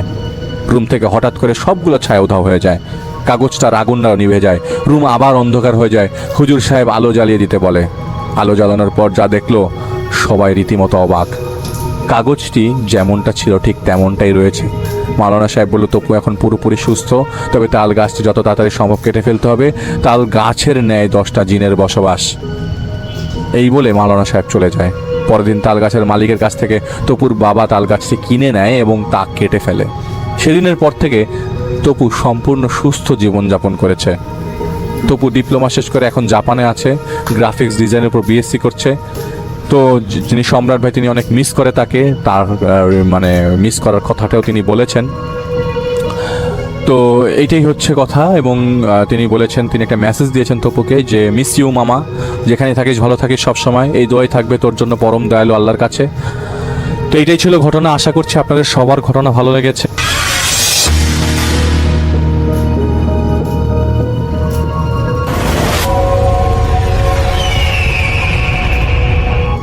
হ্যালো রাসেল ভাই, আসসালামু আলাইকুম। আশা করি সবাই ভালো আছেন, ভালোর দলে আছেন। আমার নাম রিপন, আমি লালমাট থেকে বলতেছি। আজকে আমি যে ঘটনাটা শেয়ার করব, এটা একজন কৃষকের ঘটনা। আর ঘটনাটা আমি শুনেছি আমার নানুর কাছ থেকে। আর এই ঘটনাটা নানুর দাদার সাথে ঘটেছিল। তো ঘটনাটা বেশ অনেক দিন আগে। এই ঘটনাটা প্রায় 1980 সাল কি 85 সালের দিকে ঘটে যাওয়া একটা ঘটনা। তো আমার নানুর কাছ থেকে আমি যেভাবে ঘটনাটা শুনেছিলাম, আমি চেষ্টা করবো সেভাবে ঘটনাটা আপনাদের মাঝে শেয়ার করার। তো আমি সরাসরি ঘটনায় চলে যাই। সময়টা ছিল 1980 থেকে 85 সালের সময়। এই সময়ের মাঝামাঝি একটা সময়ে, সেই সময় গ্রামের একজন ছিলেন, তার নাম হচ্ছে আখতার আলী। তো তিনি পেশায় ছিলেন কৃষক। আর তার আসলে অনেকগুলো ক্ষেতি জমি ছিল, যেগুলো তিনি চাষবাস করতেন এবং ফসলাদি আবাদ করতেন। তার জীবিকার একমাত্র মাধ্যমে ছিল কৃষিকাজ করা। তো তার হলো এক জোড়া গরুর হাল ছিল। তার রেগুলার কাজ ছিল যে হলো জমিগুলোকে প্রস্তুত করা এবং ফসল ফলানো। তো এইরকম একটা মৌসুমে দেখা যায় যে একটা হলো সিজন উঠেছে এবং তারপরে আবার নতুন করে ধান চাষ করতে হবে। এই কারণে তার সমস্ত জমিতে চাষবাস করতে হবে। সেই সময় আসলে এখনকার মতো ট্রাক্টর বা হলো পাওয়ার টিলার ছিল না। সে সময় জমি চাষ করার একমাত্র মাধ্যম ছিল হচ্ছে গরু দিয়ে বা মহিষ দিয়ে আসলে হাল চাষ করা। তো ওই আখতার আলী ওনার আসলে একজোড়া গরু ছিল যেগুলো দিয়ে তিনি হাল চাষ করতেন। তো দেখা যায় যে তাকে হলো যেহেতু তার জমির পরিমাণ বেশি ছিল, সে সময় তার 8-10 বিঘা জমি ছিল, যার কারণে তিনি দেখা যায় যে সেগুলো সমস্ত জমিগুলোকে একদিনে কোনোভাবেই সম্ভব না। এই কারণে দেখা যায় যে 10-15-20 দিন এমনও আছে 1 মাস পর্যন্ত আসলে ওই জমিগুলো প্রস্তুত করার জন্য হাল চাষ করতে হয়। তো দেখা যায় যে উনি হলো রেগুলার জমিতে এসে চাষবাস করতেন। তো ওনার বাসা থেকে তার জমির দূরত্ব প্রায় ছিল 1 কিলোমিটার। দেখা যায় যে বাসা থেকে প্রায় 1 কিলোমিটার দূরে তার জমিগুলো ছিল। আর জমির পাশে একটা ওই জমি হলো খেতে নামার আগে রাস্তার সাথে একটা বিশাল বড় বটগাছ আছে। তো এই বটগাছেই আসলে তার সাথে একটা ভৌতিক ঘটনা ঘটে, যেটা এখন আমি আপনাদের মাঝে শেয়ার করব। তো এই আখতার আলী আসলে নামটা আমরা ওনাকে আখতার নানা বলেই বলি, তাহলে ভালো শোনাবে। তো ওই আখতার নানা উনি হলো রেগুলার ওই বটগাছের নিচ দিয়ে হলো যে তার জমিতে চাষবাস করতেন এবং যখন অনেক তিনি ক্লান্ত হইতেন তো সে সময় তিনি আবার ওই বটগাছে আসতেন, ওখানে বিশ্রাম নিতেন। তো দেখা যায় যে ওই জায়গাটা যেহেতু আসলে শেষ গ্রামের শেষ রাস্তার শেষ দিকে জমির পরে আর আসলে কোনো রাস্তা নেই। তো ওইখানে যে শেষ মাথা, এটা রাস্তার একটা শেষ মাথা। তো দেখা যায় যে এই কারণে দেখা যায় যারা জমিতে চাষাবাদ করে বা জমিতে কাজ করে শুধুমাত্র তারাই এদিকে আসে, নর্মালি কিন্তু আর কেউ আসে না। জায়গাটা এরকম আর কি। আর সেই সময় ওই বটগাছের আশেপাশে জায়গাগুলোতে ঘন জঙ্গল ছিল। তো উনি প্রতিদিনই হলো তার গরু নিয়ে ক্ষেতের মধ্যে আসেন এবং হাল চাষ করেন। তো একদিন তিনি হাল চাষ করতে করতে ওনার জমিতে কিন্তু ওই বটগাছটা দেখা যায়, স্পষ্ট দেখা যায়। তো উনি হলো খেতে হাল চাষ করতে করতে হঠাৎ করে তিনি ওই দেখেন যে বটগাছের মধ্যে কোনো একটা নারী অবয়ব দেখা যাচ্ছে, যদিও তিনি স্পষ্টভাবে দেখতে পাচ্ছেন না, কিন্তু আবছা মনে হচ্ছে যে কোনো একটা নারী সে বটগাছের ডালে শুয়ে আছে, এরকম তার কাছে মনে হচ্ছে। তো তিনি যখন সে বটগাছের কাছাকাছি আসেন তখন দেখেন যে কিছুই নাই। তো তিনি প্রথমে ভাবেন যে হয়তো এটা তার মনের ভুল। তো এরপরে তিনি আসলে সেদিন আর কিছুই দেখেননি। তো পরের দিন তিনি একইভাবে সেম টাইমে, বিশেষ করে আসরের নামাজের পর এবং মাগরিবের আগে আগে এই সময়টাতে তিনি পুনরায় হলো আগের দিনের মতো দেখতে পান। তিনি বেশ অবাক হন এবং যখনই তিনি কাছাকাছি আসেন তিনি দেখেন যে না, কিছুই নেই সেখানে। এক কথা দূরে থেকে তিনি দেখতে পাচ্ছেন যে কোনো একটা মেয়ে শুয়ে আছে, কিন্তু যখনই কাছে আসেন তখনই আর কিছুই দেখতে পান না। তো এইভাবে চলতে থাকে, প্রায় 1 সপ্তাহখানে চলতে থাকে। এতে তিনি বেশ বিরক্ত হন, আবার অবাকও হন যে কাহিনীটা কি। তিনি কাছে গেলে জিনিসটা দেখতে পান না, আবার দূরের থেকে দেখতে পান। মানে তার কাছে এক প্রকার এটা বিরক্তিই ফিল হয়। তো এরপরে যেটা হয় যে 1 সপ্তাহ পর যখন তিনি প্রচন্ড বিরক্ত হন, তো একদিন তিনি আসলে সত্যি সত্যি যখন সেই গাছটার কাছে যান এবং কাছে যাওয়ার পর দেখেন যে আজকে সেই নারীরূপী অবয়বটা আজকে আর ভেনিশ হচ্ছে না, সেটা স্টিল গাছের মধ্যেই শুয়ে আছে। তিনি দেখতে পান সেই নারীরূপী মেয়েটা অনেক সুন্দর দেখতে, একটা সুন্দর বেনারসি শাড়ি পরা, তার চুলগুলো গাছ থেকে মাটির উপরিভাগ পর্যন্ত ছেড়ে দেয়া, মানে চুলগুলো এত লম্বা। আর ওই মেয়েটা এমন একটা বটগাছের এমন একটা ডালে শুয়ে আছে, যে ডালটা আর কি মানে শুয়ে থাকার মতো, গাছের কিছু ডাল থাকে না যেগুলো আসলে মানুষ আরামসে শুয়ে থাকতে পারে বা হেলান দিতে পারে, এরকম কিছু ডাল কিন্তু থাকে। তো ওই বটগাছের কিন্তু একটা এরকম ডাল ছিল যেটাতে মানুষ আসলে যদি ওঠে আর কি শুয়ে থাকতে পারবে, এই ধরনের একটা ডাল ছিল, মানে গাছের ডাল। তো ওই ধরনের একটা ডালের মধ্যে ওই মেয়েটা এইভাবে শুয়েছিল এবং তার চুলগুলো মাটি পর্যন্ত ছেড়ে দেওয়া ছিল। আর সে দেখতে বেশ সুন্দর ছিল, বেনারসি পরা। তো এটা দেখে ওই আখতার নানা বেশ অবাক হয়ে যান এবং তিনি বুঝতে পারেন না যে এটা আসলে কোনো এলাকার তো মেয়ে হওয়ার কথা না, আর এলাকার মেয়ে এত বেনারসি পরে বটগাছের মধ্যে শুয়ে থাকা অসম্ভব। তো তিনি বুঝতে পারেন এটা আসলে কোনো সাধারণ মানুষ নয়, অবশ্যই এটা কোনো খারাপ কিছু বা খারাপ জিন। তো তিনি প্রথম 3 দিন এরকম করে দেখেন এবং 3 দিন তিনি কোনো কিছুই বলেন না, শুধু দেখে চলে যান। তিনি বুঝতে পারতেছেন যে তার কোনো ক্ষতি করতে পারে। তো এরপরে 4র্থ দিনে যা হয়, তিনি আসলে কৌতূহলবশত সেই জিনটাকে তিনি জিজ্ঞেস করেন যে আপনি আমাকে কেন দেখা দিচ্ছেন, আমাকে কি কারণটা বলবেন, মানে এভাবে তিনি বিভিন্ন কোশ্চেন করেন, কিন্তু সেই নারী রূপী অবয়বটা বা সেই জিনটা কোনো কিছুর উত্তর দেয় না। তো রাসেল ভাই এইভাবে প্রায় চলতে থাকে আরও 1 সপ্তাহ। তিনি 1 সপ্তাহ মেয়েটাকে দেখেন, অনেক কিছু প্রশ্ন করেন, কিন্তু সেই মেয়েটা কোনো কথার জবাব দেয় না। এখানে তিনি সেটা লক্ষ্য করেন যে সেই মেয়েটা যখন তিনি প্রশ্ন করেন তখন শুধুমাত্র সেই মেয়েটা মুচকি হাসি দেয়, তাছাড়া কোনো ধরনের উত্তর দেয় না। তো এইভাবে প্রায় 1 সপ্তাহ চলার কারণে এক সময় দেখা যায় সেই আক্তার নানা বেশ বিরক্ত হয়ে যান। আর তিনি সেই সময় বিবাহিত ছিলেন, তার বাসায় সে সময় হলো 4 সন্তান ছিল, তার বয়স তখন প্রায় 45 বছর। তো এই কারণে দেখা যায় যে যতই সুন্দর মেয়ে হোক না কেন, ওনার ওই সুন্দরের প্রতি অতটা আকর্ষণ ছিল না, যেহেতু তার বাসায় বউ বাচ্চা আছে। তো দেখা যায় যে উনি বেশ বিরক্ত হয়েছেন যখন আসলে তিনি যে প্রশ্নগুলো করতেছেন সেগুলো কোনো উত্তর পাচ্ছেন না। তো সেই কারণে তিনি বেশ বিরক্ত হয়েছিলেন। তো দেখা যায় যে এরপরে তিনি বিরক্ত হয়ে রাগে ক্ষোভে তিনি একসময় দেখা যায় যে সেই নারীর অবয়বটাকে তিনি আলটিমেটাম দিয়ে ফেলেন যে নেক্সট টাইম যদি তাকে দেখা দেয় বা তার সাথে আবার এরকম দেখা দেয় তাহলে তার ক্ষতি করবে, মানে সেই জিনটাকে ভয় দেখায়। কিন্তু রাসেল ভাই সেই জিনটা কোনো ভয় পায় না, সে আগের মতো করেই দেখা দিতে থাকে। এইভাবে প্রায় আরও 1 সপ্তাহ চলে যায়। এই 1 সপ্তাহ চলে যাওয়ার পর দেখা যায় যে সে আক্তার নানা এত পরিমাণ ক্ষিপ্ত হয়ে যান এবং তিনি সেই জিনটার ক্ষতি করার জন্য চিন্তা ভাবনা করেন। তো তিনি যেটা ভুল করেন সেটা হচ্ছে যে উনি একদিন বাসার থেকে একটা কাঁচি নিয়ে আসেন, কাঁচি বলতে হলো ধান কাটা যে কাঁচিগুলো, সেই কাঁচি। তো তিনি সাথে নিয়ে আসেন এবং একইভাবে যখন তাকে দেখা দেয় ওই সন্ধ্যার আগে, তো সেই সময় তিনি যেটা ভুল করেন সেটা হলো সেই মেয়েটার চুলের মধ্যে লাফ দেন এবং সেই চুলগুলো ধরে তিনি টানা হেঁচা শুরু করেন। এক কথা খুবই বিরক্ত এবং খুবই, কিন্তু রাসেল ভাই তিনি কোনোভাবেই সেই মেয়েটার কোনো ধরনের একটা চুল পর্যন্ত তিনি ছিঁড়তে পারেন নাই। প্রায় তিনি 15-20 মিনিট ধরে সেই চুলগুলো নটকানটকি মানে ছেঁড়ার জন্য খুবই চেষ্টা করেছেন, কিন্তু কোনোভাবেই সেই মেয়েটার কোনো চুল ছিঁড়তে পারেন নাই।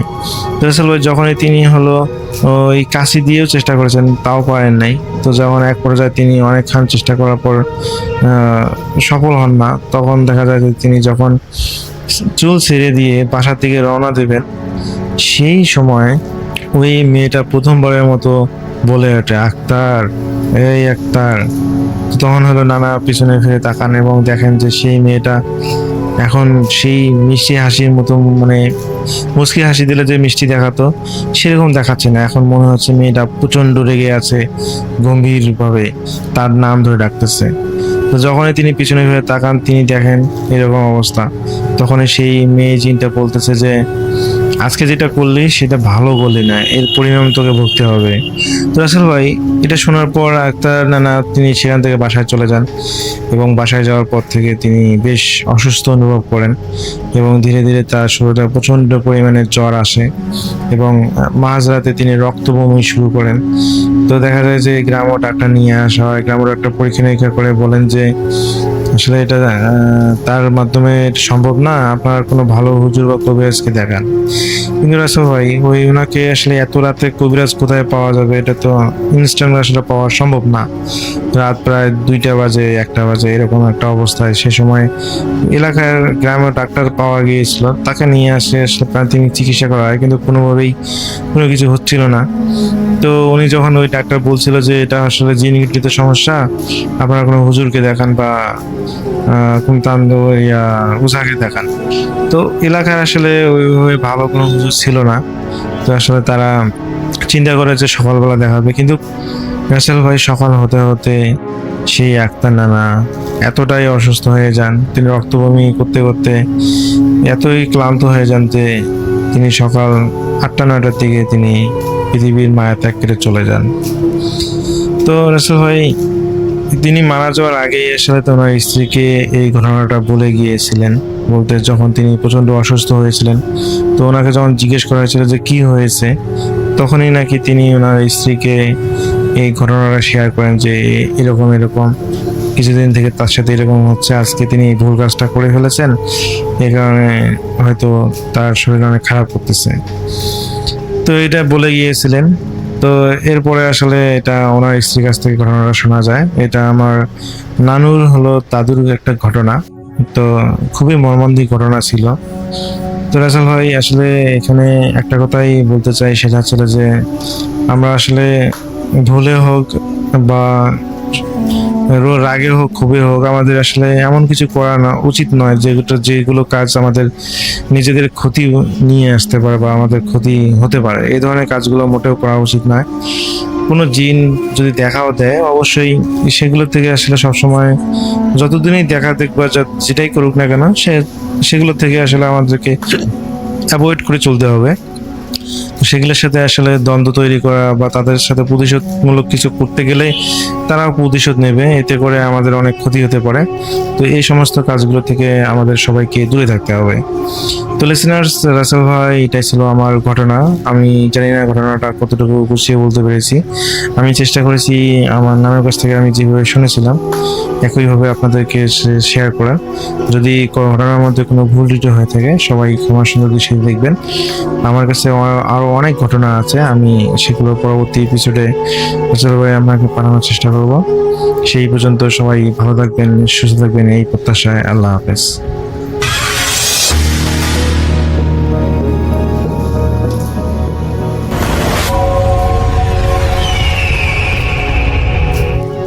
তো এই জিনের ঘটনাটা, এটা আমার দেশের বাড়িতে, আমি থানাটার নামই বলি, থানাটার নাম হলো চররাজীবপুর।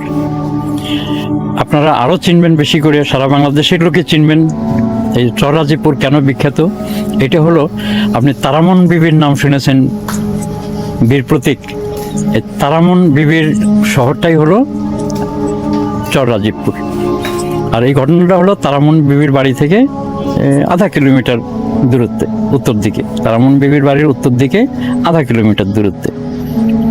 তো সেখানে একজন স্কুল টিচার ছিলেন, ওনার নামও বলবো না, সবাই চিনবেন তাকে, এই জন্য আমি বলতেছি না। যেহেতু চররাজীবপুর বলেছি, এতে আপনারা অনেকে বুঝে নিতে পারবেন, কারণ এই ঘটনা অনেকেই জানেন। তো সেই স্কুল টিচারের একজন ছেলে ছিলেন, প্রথম ছেলে, তার নামটা বলাই যায়, তার নাম ছিল নুরুল ইসলাম। ও আমার বন্ধু ছিল, অত্যন্ত সুদর্শন ইঞ্জিনিয়ার, সবেমাত্র গভর্নমেন্ট চাকরি হয়েছে ইঞ্জিনিয়ার হিসেবে।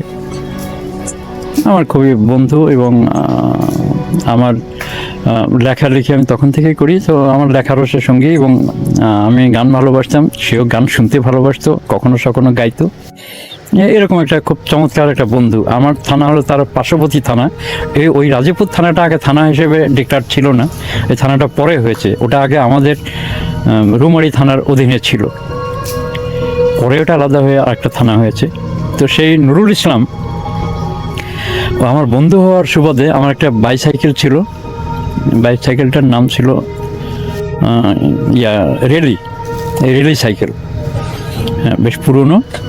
ওই রেলি সাইকেলটাতে করে আমি চলে আসতাম নুরুল ইসলাম ভাইয়ের এখানে। বয়সে উনি আমার মাস 6 বা বছর খানেকের বড় হবে, কিন্তু আমরা খুবই খুবই ক্লোজ ফ্রেন্ড। তো এসে দেখি যে তার যে মেজো ভাইটা এত সুন্দর, পুরুষ মানুষ এত সুন্দর হয়, এত সুন্দর চেহারা হয়, আমি খুব কমই দেখি। একেবারে রাজকীয় চেহারা, হাতের যে মোলায়েম লোমগুলো আর হাতের চামড়ার সাথে নুয়ে থাকে, ইচ্ছে করে যে স্পর্শ করি, মানে আমারই ভালো লাগে। অত্যন্ত লম্বা, টকটকে ফর্সা, মেধাবী। এই মেধাবী ছেলেটা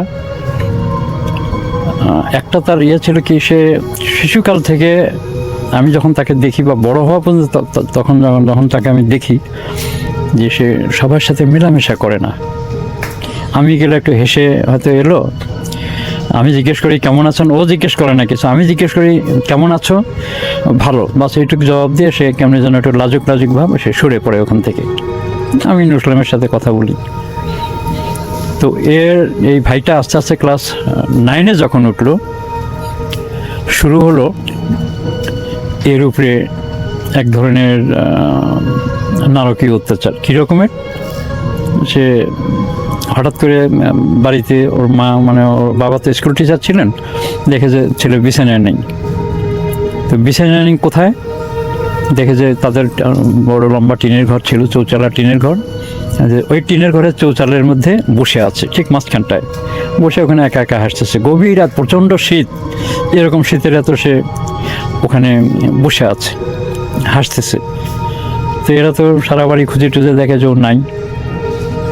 সবাই তো খুঁজে যখন পায় না, তখন এই গাছ ও গাছ পুকুর পাড়ে খুঁজে টুজে গিয়ে দেখে যে ওই টিনের চালের উপরে আবার বিশাল একটা সাইড দিয়ে একটা গাছ ছিল। কী গাছ ওটা আমার মনে নেই, আমি নিজেও গাছটা অনেক বছর দেখেছি কিন্তু ভুলে গেলাম কী গাছ ওটা, তবে আম গাছ জাম গাছ এরকম নয়। তো ওইখানে হাসতেছে। তো আমি নুসলাম ভাই আমরা খুব চেষ্টা করি যে তুই নেমে সে হাসে, নামে না। তখন অনেক কষ্ট করে ওই তখনকার দিনে মই পাওয়া যায় খেতে, মই দেওয়ার মই, এই মই টিনের চালের সাথে লাগিয়ে যখন আমি কিংবা নুসলাম তাকে আনতে যাই, সে ওখান থেকে দুটো হাত ঝাঁকে দিয়ে ওখান থেকে বলে তোমরা আমার কাছে আসবে না, তোমরা আমার কাছে আসবে না, তোমরা আমার কাছে আসবে না, এই কথাগুলো বলতো। তারপরে আমরা তার নিকটতর যখন হই তখন সে ভয়ানকভাবে কাঁপতে থাকে। কাপড় এক পর্যায়ে আমরা তাদের স্পর্শ করলে সে একদম শরীরটা নেতিয়ে দেয়। আমরা তখন তাকে ওখান থেকে নামিয়ে নিয়ে ঘরে চলে আসি। তো এরকম অনেক দিন ঘটেছে। আবার কোনো দিন দেখা গেছে যে দুপুরবেলা খাবারের টাইম হয়েছে, সবাই গোসল করে খাবে, ও বাড়িতে নেই। এই দেখো কোথায় গেল, পুকুর পাড়ে নাই, এখানে নাই, সেখানে নেই। দেখা গেল ওই যে ঘরের পাশে যে বড় গাছের কথা বললাম, ওই বড় গাছের মগ ডালে সে বসে ওখানে হাসতেছে। সে হাসে কি, কোনো শব্দ করে হাসে না, মানে এমনভাবে হাসে যেন ও কার সাথে মৌনভাবে কথা বলতেছে আর খুব করে হাসতেছে। তো এরকম হাসাহাসি করে সেখানে গাছ থেকে তাকে নিয়ে আসা হয় অনেক কষ্টে। এভাবে বহুদিন তাকে গাছ থেকে নিয়ে আসে। সেটা হলো দুপুরবেলা, রাত্রে তাকে চালে আর দুপুরের দিকে তাকে পাওয়া যায় গাছে। তো পরে অনেক ওই কি বলে হুজুর, তারপরে অনেক কবিরাজ, বুদ্ধ, এগুলোকে ধরে টরে এক হুজুর বলল যে এর উপরে জিনের আচর আছে, সেটা হলো মহিলা জিন। তো আমি আবার জিজ্ঞেস করলাম, আমার ইনকুইজিশনটা একটু বেশি, আমি জিজ্ঞেস করলাম এই মহিলা জিনটা সে কীরকম, কত বড়, একেবারে কুমারী বয়সের নাকি মধ্য বয়সী না কী ধরনের বয়সের? তো সে বলতেছে যে ওই পরীটা, জিন প্রজাতির পরীটা, এটা ওর চেয়েও বয়সে বেশি হবে, কিন্তু দেখতে মনে হয় যেন ওর চেয়েও ছোট বয়সে, অত্যন্ত সুদর্শনা, এবং সে শিক্ষিত বলে মনে হয় যে ওই পরীটা শিক্ষিত। তো এইরকম একটা পরী, এই পরীটার সাথে ওর একটা চমৎকার একটা সম্পর্ক আছে। সে ঘরেও ওর সাথে এসে গল্প করে থাকে, অনেক মানুষ জানে না, তার বাপ মাকেও টের পায় না। আর কখনো যখন এখানে নিরাপদ ফিল না করে তখন তাকে টিনের চালে উঠায় অথবা গাছের উপরে উঠায়। তো এরকম করে একবার হলো কি, নুসলাম বলল যে ওকে তো পাওয়া যাচ্ছে না, ও ছেলেটা কিন্তু সেও মারা গেছে। এই ছেলেটার আবার আরেকটা মানে ওই যাকে জিন ধরেছে তার একটা ছেলে আছে, সে এখনো জীবিত। সে আবার ওখানকার লোকাল একজন ভালো গানও করেন। তার একটা পেশা আছে, জার্নালিজমও সে যুক্ত, জার্নালিজমের সাথে এখনো সে জীবিত, কিন্তু বাপটা মারা গেছে, ও মারা গেছে যাকে জিন ধরেছিল। তো একদিন নুসলাম ভাই বললো যে ওকে তো পাওয়া যাচ্ছে না। মানে বলেন কি, একদম পুরো মানে থানা পুরো থানা এলাকা মাইকিং করা, এটা করা সেটা করা, না নাই কোথাও নাই। সবাই ভেবেছে যে ওকে হয়তো মেরে টেরে ফেলেছে। তো অনেক বাড়িতে তখন মিলাদের সিস্টেম ছিল, অনেক মিলাদ দেওয়া হয়, মসজিদে সিন্নি দেওয়া হয়, ইভেন মন্দিরে গিয়ে পুরোহিতকেও বলা হয়। তখন মন্দিরের মানুষ মানে ধর্মভীরু মানুষরা মন্দিরেও পুরোহিতের কাছে যেত যদি মন্ত্রতন্ত্র দিয়ে কোনো কিছু উপকার করতে পারে। না, কোথাও নাই। এইভাবে 4-5 দিন তাকে আর সন্ধান পাওয়া গেল না। সবাই আশা ছেড়ে দিয়েছে, ওকে কোনো হত্যা করেছে বা মেরে টেরে ফেলেছে। এরপর একদিন হঠাৎ করে দেখা যায় যে ওই টিনের চালেও না, ওই ওই ঘরের পাশে যে বড় গাছটা সেখানেও না, সে একটা নদীর কিনারে সেখানে গিয়ে বসে বসে বালির মধ্যে আঁকতেছে। তাদের পাশে একটা নদী, পুরাতন ব্রহ্মপুত্র, তারই একটা তট চরের মতো, ওখানে লিখতেছে, খোঁজাখুঁজি করে বালির মধ্যে আঙুল দিয়ে লিখতেছে, কি সব লেখে, আঁকে আর হাসে। তো তারপরে সেখান থেকে তাকে অনেক কায়কলে সে কষ্ট করে তাকে ধরে আনা হলো। ধরে আনলে কবিরাজ আনা হলো রাত্রে। সে একদম নিশ্চুপ, কথাই বলে না। অনেক জিনিস ধরা ছেলেপেলে অনেক খুব রাগারাগি করে বা অন্যকে মারপিট করে বা অত্যাচার করে, পরিবারের অন্যান্য সদস্যদেরকে গালাগালি করে, কিন্তু এরকম কোনো কিছুই নেই। এত ভদ্রচিত মহিলা পরিটাও মনে হয় খুবই ভদ্র, আর ছেলেটা তো আরও ভদ্র। মানে আমি মনে করি যে এবার ওভার জেন্টেল। তো নিয়ে আসা হলো, রাত্রে আসলো। তো তখন ওই জিন হাজির করা হলো, পরীকে হাজির করা হলো। তো এখন বলতেছে, কবিরাজ বলতেছে, তুমি কে? এই ছেলেটাকে এভাবে তুমি নষ্ট করতেছো কেন? আর ও ইতিমধ্যে ও কিন্তু শুকায় যাচ্ছে। আগের যে শরীর স্বাস্থ্য ছিল, রাজকুমারের মতো চেহারা, খুব শুকায় যাচ্ছে। তো তখন পরীকে জিজ্ঞেস করা হলো, তুমি বলো এই ছেলেটার জীবন এভাবে তুমি নষ্ট করতেছো কেন? একটা স্টুডেন্ট মানুষ, এইরকম একটা ভবিষ্যৎ, একটা নাগরিক জীবন, তুমি একে এইভাবে নষ্ট করতেছো কেন? তখন বলতেছে, আমি তো নষ্ট করতেছি না, ওকে আমি ভালোবাসি, ওকে আমি চাই, ওকে আমার প্রয়োজন। তো বলেছে, দুনিয়াতে আরো কত মানুষ আছে, তো ওকে কেন? তো তখন বলতেছে যে আপনিও তো মানুষ, মানে তর্ক করতেছে যে আপনিও তো মানুষ, আপনাকে তো আমি পছন্দ করি না, আপনি এত প্রশ্ন করেন কেন? আপনাকে তো এত প্রশ্ন আমি উত্তর দিতে পারবো না। ওকে আমার ভালো লাগে, ওকে ছাড়া আমার চলবে না, ওকে আমার পছন্দ, ওকে আমি যেখানে খুশি নিয়ে যাব, যা খুশি আমি ওকে দিয়েই করবো। তো যাই হোক, এইভাবে যখন তার সাথে তর্ক বিতর্ক করা হলো, তারপর বললো ঠিক আছে, এই 4-5 দিন এ কোথায় ছিল? তখন বললো যে আমি ওকে নিয়ে গিয়েছিলাম। কোথায় নিয়ে গিয়েছিলেন? যে আমাদের এলাকায়। তো ওখানে গিয়ে কি করেছে, যে ওকে আমি খাইয়েছি, ওকে নিয়ে বেড়াইছি, হাঁটাচলা করেছি, বিভিন্ন বাগান দেখিয়েছি, বহু কিছু ওকে দেখিয়েছি। ও খুব খুশি, এবং ওখানে আমরা ওর সাথে একত্রে বসবাস করেছি, আমরা জীবনযাপন করেছি, জাস্ট এগুলো বললো আর কি। তো এইভাবে কবিরাজের কাছ থেকে, হুজুরের কাছ থেকে অনেক ওষুধপত্র নিয়ে ওর গলায় টলায় বেঁধে টেঁধে দিল, কোমরে বেঁধে দিল, হাতের যে কি এটা বলে কোণের উপরে বেঁধে দিল, ডান হাতের কোণে বেঁধে দিল। তো এগুলো কিছুই রাখতে চায় না, বেঁধে দেয়। একদিন পরে দেখা গেল যে এগুলো একটাও নাই। তা আমিও জিজ্ঞেস করি, কি এগুলো বাধা হলো, এগুলো কী করেছিস? আমি কিছু করিনি, অথচ দেখি ওগুলো নাই। তো পরে আমি খুব ঘনিষ্ঠ হলাম ওর সাথে। একদিন ঘনিষ্ঠ হয়ে বললাম, আচ্ছা তুই তো এখন সুস্থ আছিস, খুব সুন্দর কথা বলতেছিস, আচ্ছা বলতো তোর কিছু মনে পড়ে? তুই কোথায় তুই যাস, কোথায় কি তোকে কে নিয়ে যায়, কোথায় যাস? তখন সে আমাকে হাসতে হাসতে বলে যে আমি কোথায় যেন যাই, তবে তোমাদের এই মানুষের জগতের মতো সেটা নয়।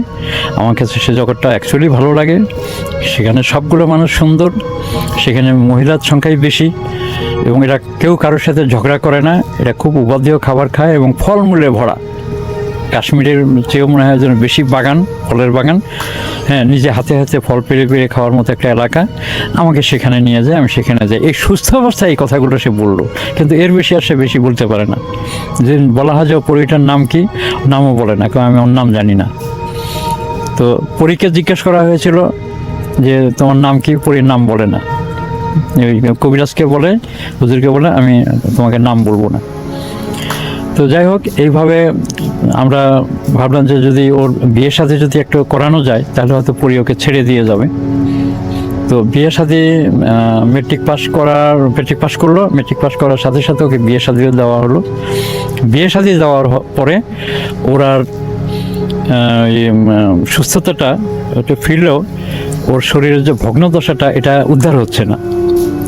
তো তখন আরও দু একটা কবিরাজকে ডাকা হলো যে ওর শরীর ভেঙে যাচ্ছে। ওর শ্বশুর যে নতুন শ্বশুরকে বলা হলো যে আপনারাও দেখেন। তো তারপরে তার জন্য নানানভাবে উপাদেয় পুষ্টিকর খাবার টাবারের ব্যবস্থা করা হয় বাড়িতে। গরুর কলিজা, মুরগির কলিজা, খাসির কলিজা এগুলো দিয়ে তাকে ভাত টাত খাওয়ানো হয়, ফলমূল খাওয়ানোর চেষ্টা করা হয়। করতে করতে করতে করতে আস্তে আস্তে একটা বাচ্চা হলো। তারপরে আরেকটা সম্ভব হয়েছিল, কিন্তু যে বাচ্চাটা এখনো জীবিত, যেটার কথা বললাম, সে একজন গায়ক এবং জার্নালিজমের সাথে জড়িত, সে এখনো জীবিত, কিন্তু তার মরার বয়স হয়নি। একদিন হঠাৎ করে শোনা গেল যে তার কি সমস্যা হয়েছে ব্রেনে না বুকে, এ ছেলেটা নেই। আমি গিয়ে খুব দেখলাম যে সে মনে হয় যেন জীবিত লোক ঘুমিয়ে শুয়ে আছে, জীবিত লোকের মতো মনে হয় যেন এইমাত্র সে জীবিত লোক ঘুমাচ্ছে। সেই ছেলেটা হঠাৎ করে মারা গেল। তো এরপর থেকে নুসলাম ভাইও খুবই আপনার মনে হয়ে গেল, যে সব প্রিয় ভাই, আমারও খুব খারাপ লাগলো, বন্ধুর ছোট ভাই। তো ওই বাড়িতে সেই ওনার যে বিয়েটা করিয়ে দিয়েছিল, সে বউটাও এখনো আছে, ছেলেটাও আছে, কিন্তু ওই বাড়িতে আর কোনো জিন ভূতের আর কোনো রকমের কোনো উপদ্রব দেখি নেই বা এখন আর শুনি না। এখন তারা ভালো আছে। হ্যালো লিসেনার্স, আশা করি ঘটনাগুলো আপনাদের ভালো লেগেছে। আমি চেষ্টা করেছি বাছাই করে ঘটনাগুলো আপনাদের মাঝে শেয়ার করার। আমি প্রতিদিনই ঘটনাগুলো বাছাই করে আপনাদের মাঝে একটি করে এপিসোড শেয়ার করার চেষ্টা করি। যদি আমার ঘটনাগুলো একটু ভালো লাগে তাহলে অবশ্যই এই চ্যানেলটি সাবস্ক্রাইব করবেন। আর আপনারা কোথা থেকে এই ঘটনাগুলো শুনতেছেন, যদি আপনাদের ঠিকানাগুলো জানান তাহলে আমি অনেক কৃতজ্ঞ হব। তাহলে আমি বুঝতে পারবো যে আপনারা কোথা থেকে শুনতেছেন। এছাড়াও আপনাদের মাঝে যদি কোনো ঘটনা থেকে থাকে তাহলে অবশ্যই আমাদের ইমেলে দেওয়া ঠিকানায় ঘটনাটা পাঠাবেন। তাহলে নেক্সট এপিসোডে আপনার সেই ঘটনাটা আমরা রাসেল ভাইয়ের মাধ্যমে অথবা আমরা নিজেরা পড়ে শোনাবো। তো ভালো থাকবেন, সুস্থ থাকবেন, এই প্রত্যাশায় আজকের মতো বিদায় নিচ্ছি। আল্লাহ হাফেজ।